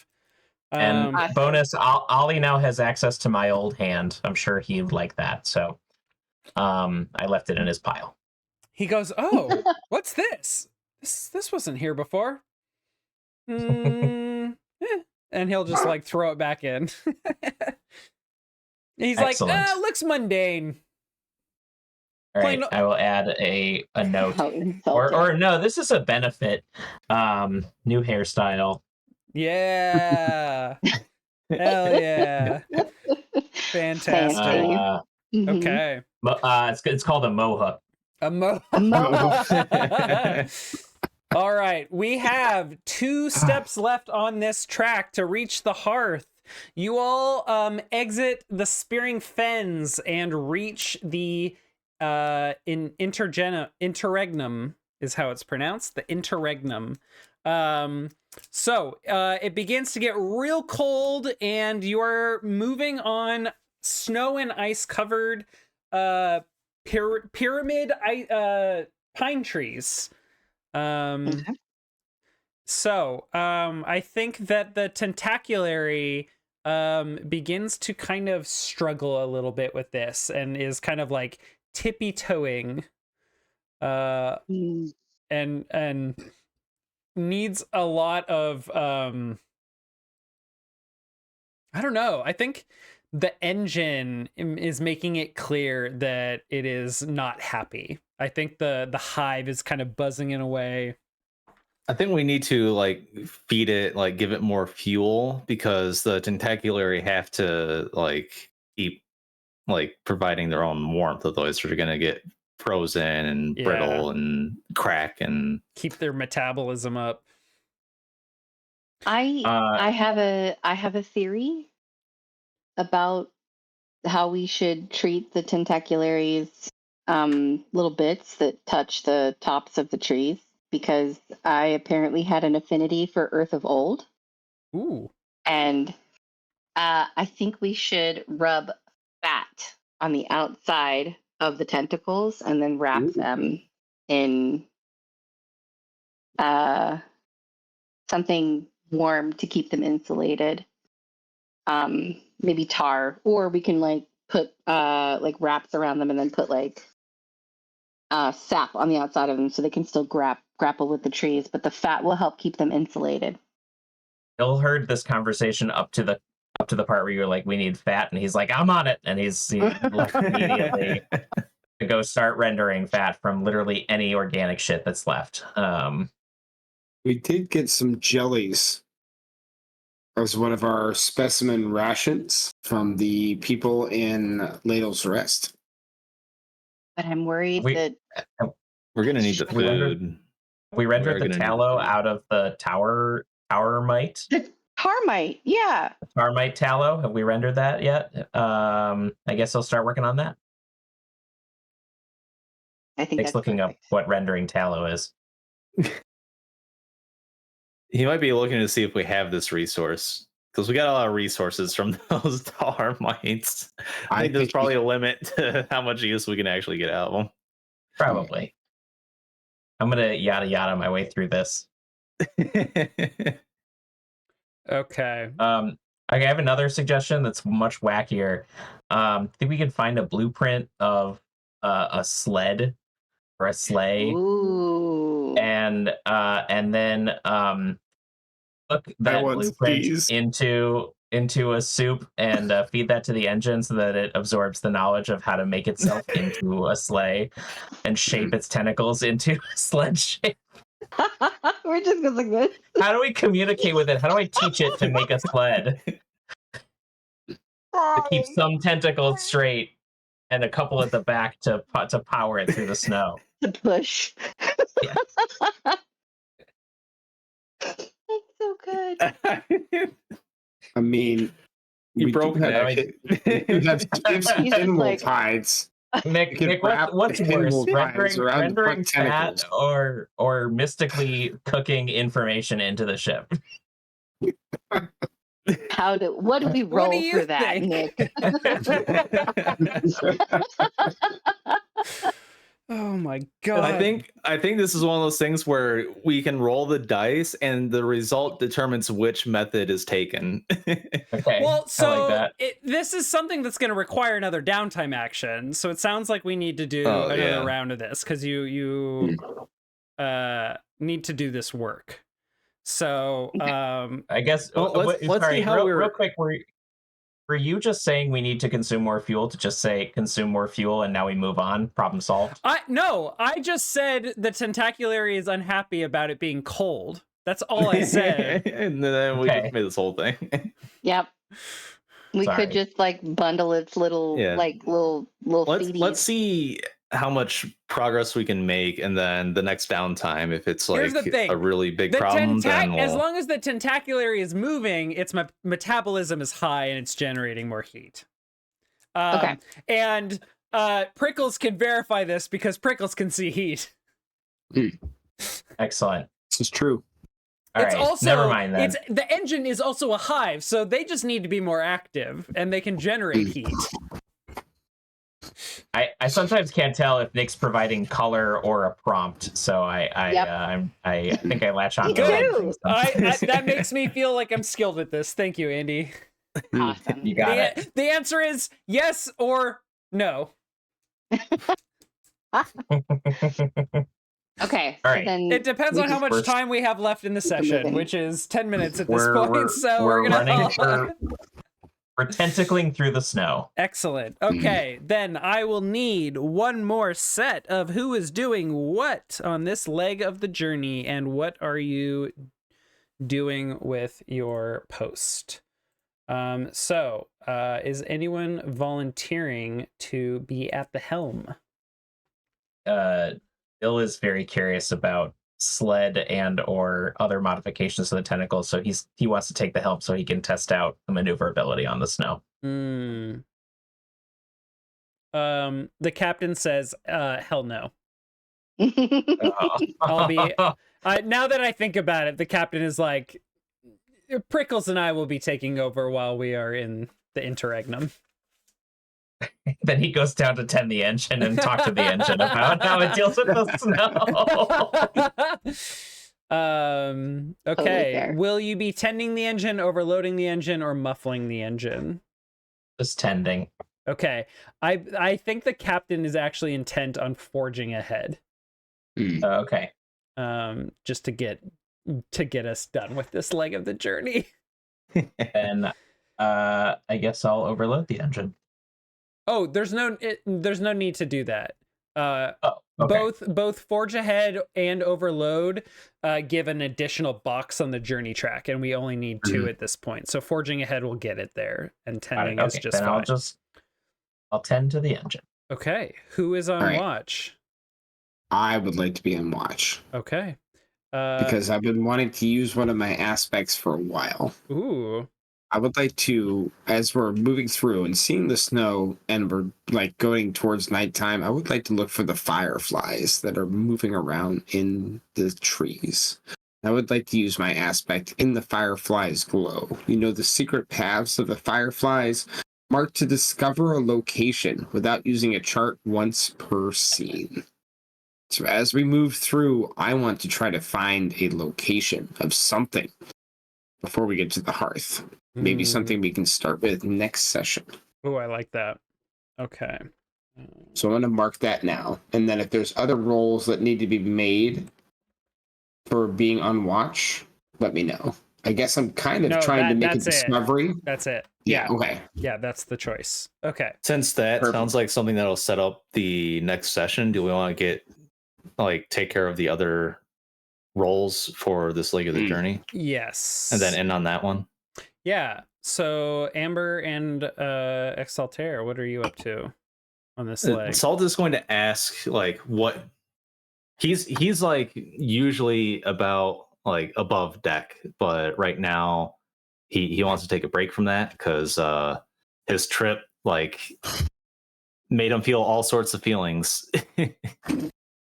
So he's just gonna ask the captain, what can I do? How can I be of assistance? I'd like to stay below deck until night falls this time, please.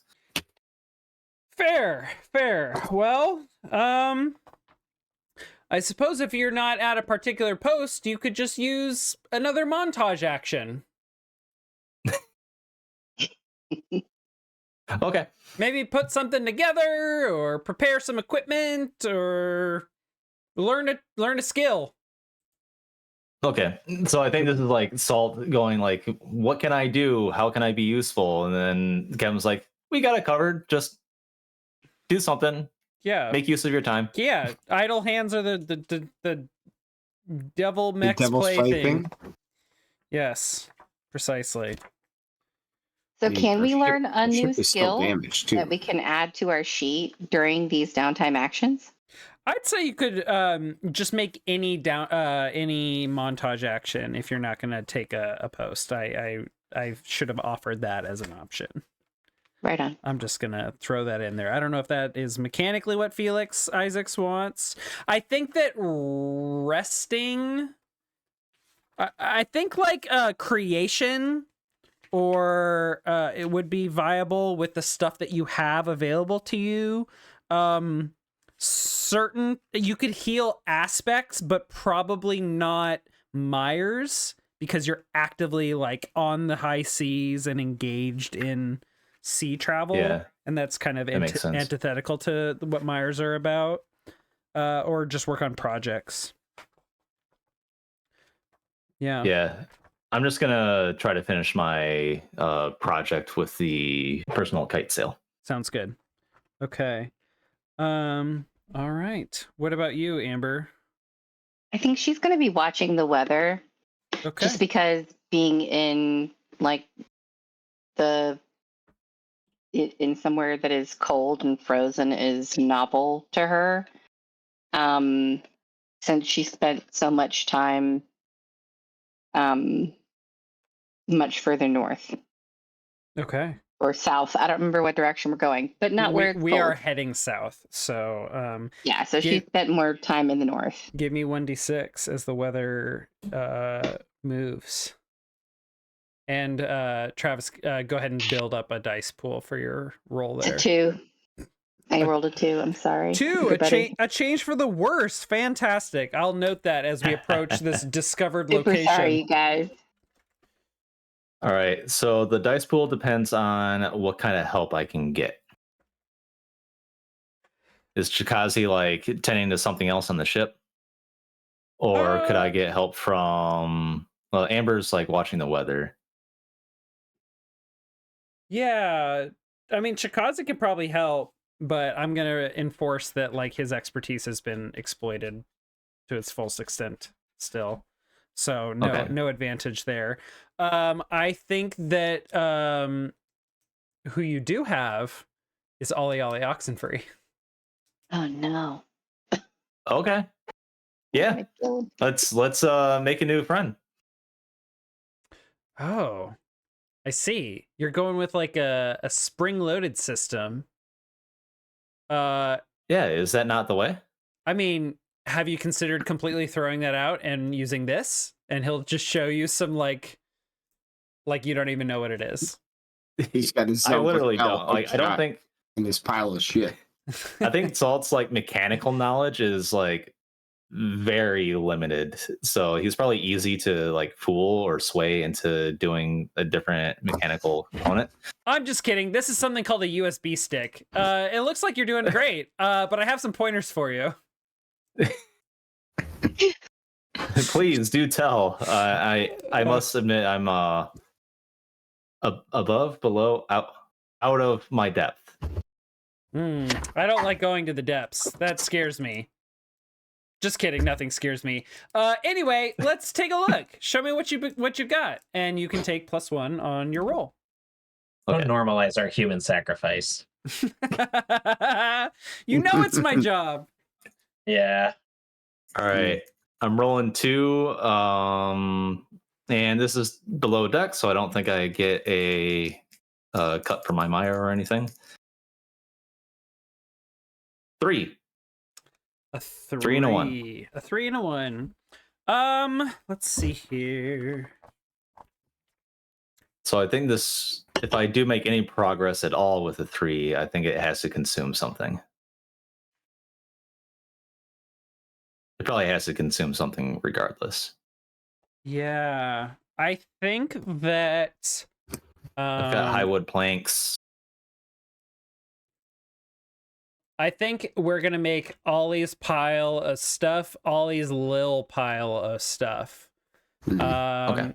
He basically starts deconstructing a bunch of shit that he has, looking for the perfect piece, and it ends up just kind of wasting your time.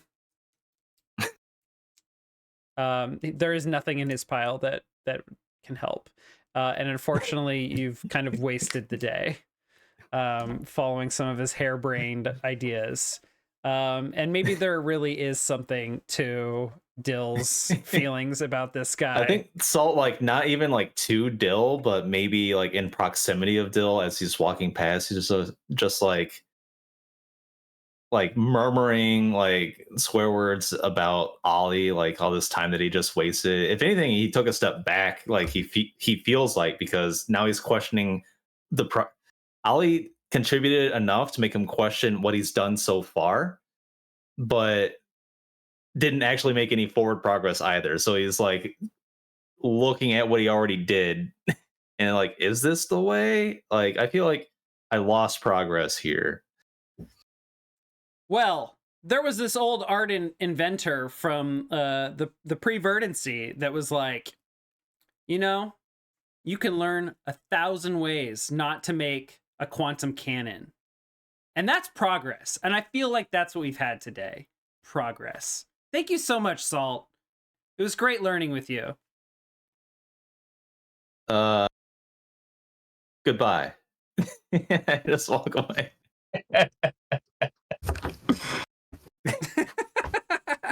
This motherfucker. Okay. Fantastic. He's gonna die soon. Okay.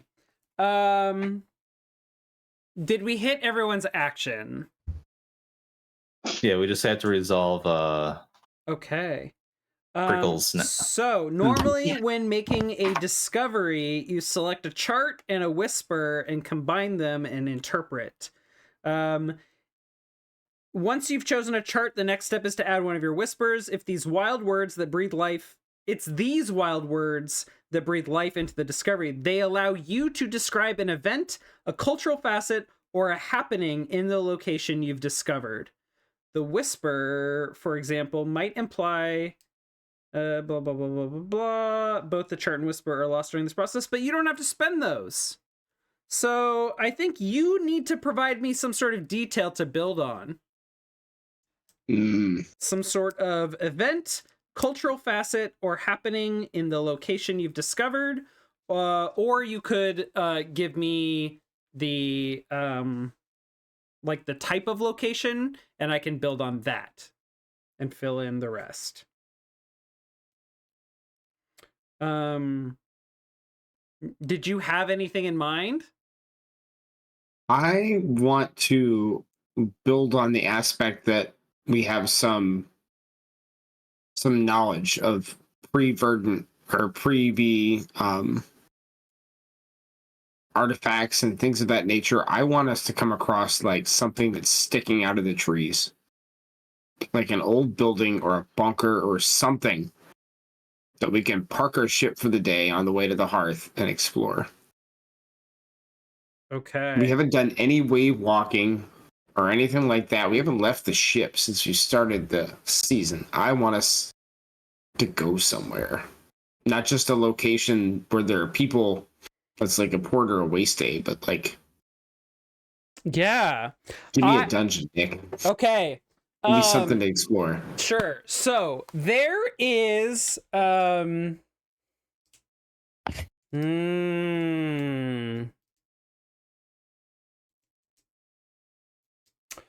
what would this be? Okay. Here we go. So there is clearly there's been some sort of root quake or near rift event here. because all of the trees on this kind of like wave up ahead are completely clear of snow and ice. The branches are completely pristine and fresh. So they have undergone some sort of tremendous movement or shift recently.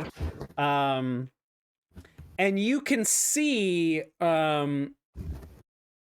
poking up out of them is what appears to be some sort of future looking either vehicle or building, but not a lot of it. And what as you grow close and the captain pulls the ship up to it, you realize that this is something that is extremely rare to find here. And that is an intact starfaring vessel. A spaceship. Ooh. Is poking up out of the forest. Hell yeah. So we will explore that next week when we return Nice. to the Wildsea. Thank you all so much. This was a very fun session. Mm. This was awesome. This was probably my favorite session so far. Same. I had a lot of fun tonight. Me too. I had so much fun tripping with you guys. Now let's actually do mushrooms and then do the session. I actually think I might have skipped over something really quick. Oh, okay. And that was when Shannon rolled the encounter and how she was not paying attention to it. I happened to roll something that was completely innocuous. And that is going to have been something called helium fish, a helium fish swarm. And those are going to be fish that they're more like birds, really, but they don't have a lot of control over their wings. But they'll like have these helium sacs that they like expand and they rise up out of the sea and then dive back in by deflating suddenly. So that would have been something you all would have ran into and probably gone fishing with.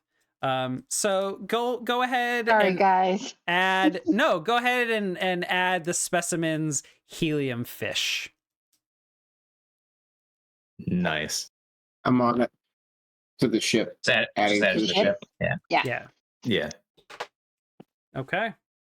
Sorry to have completely glazed over that. We were busy doing other things. We had much more interesting things going on than fishing. Yeah. All right. Yeah, like Star Fox. Exactly. I mean, what I want to know is when you came down from your perch, what were you actually holding in your arms, or were you just holding nothing? But you thought it was something. That's what I want to know. I love the idea of like some fantastical thing. Maybe it was like the whisper, like there was like some tangible form of it for that moment. Remember, whispers can do crazy shit. So Yeah. I've handed Travis a paintbrush Oh God, to do whatever he wants with. no. I think. Oh, here we go. You don't have to use it now. You it's- spend it later. Yeah. But I know what it looks like now. Mm. You want me to share it now or later? No, absolutely not. Write it No, down. share it later. Okay. Don't forget it though. Oh, Okay. All right. Hold it in your mind's probably eye. down in our cargo hold right now, where you went and hung out. This was my favorite session because I didn't change my scenes once. I think we all did a really great job of articulating and talking about the mechanical stuff and naming our aspects of what they do. So I felt very comfortable not changing the screens. And people watching the replay of this, you can look at all of our character sheets on the Google Doc. You have access to that. It's in the description. So like just follow along there. You're great. All right, we're going to say goodbye to you now. Farewell. Goodbye forever. Bye all. Yeah. Goodbye Good night. forever. Until Bye. next time. Until Hey, next time. if you liked our content, tell everyone you've ever met. Good night. Got it.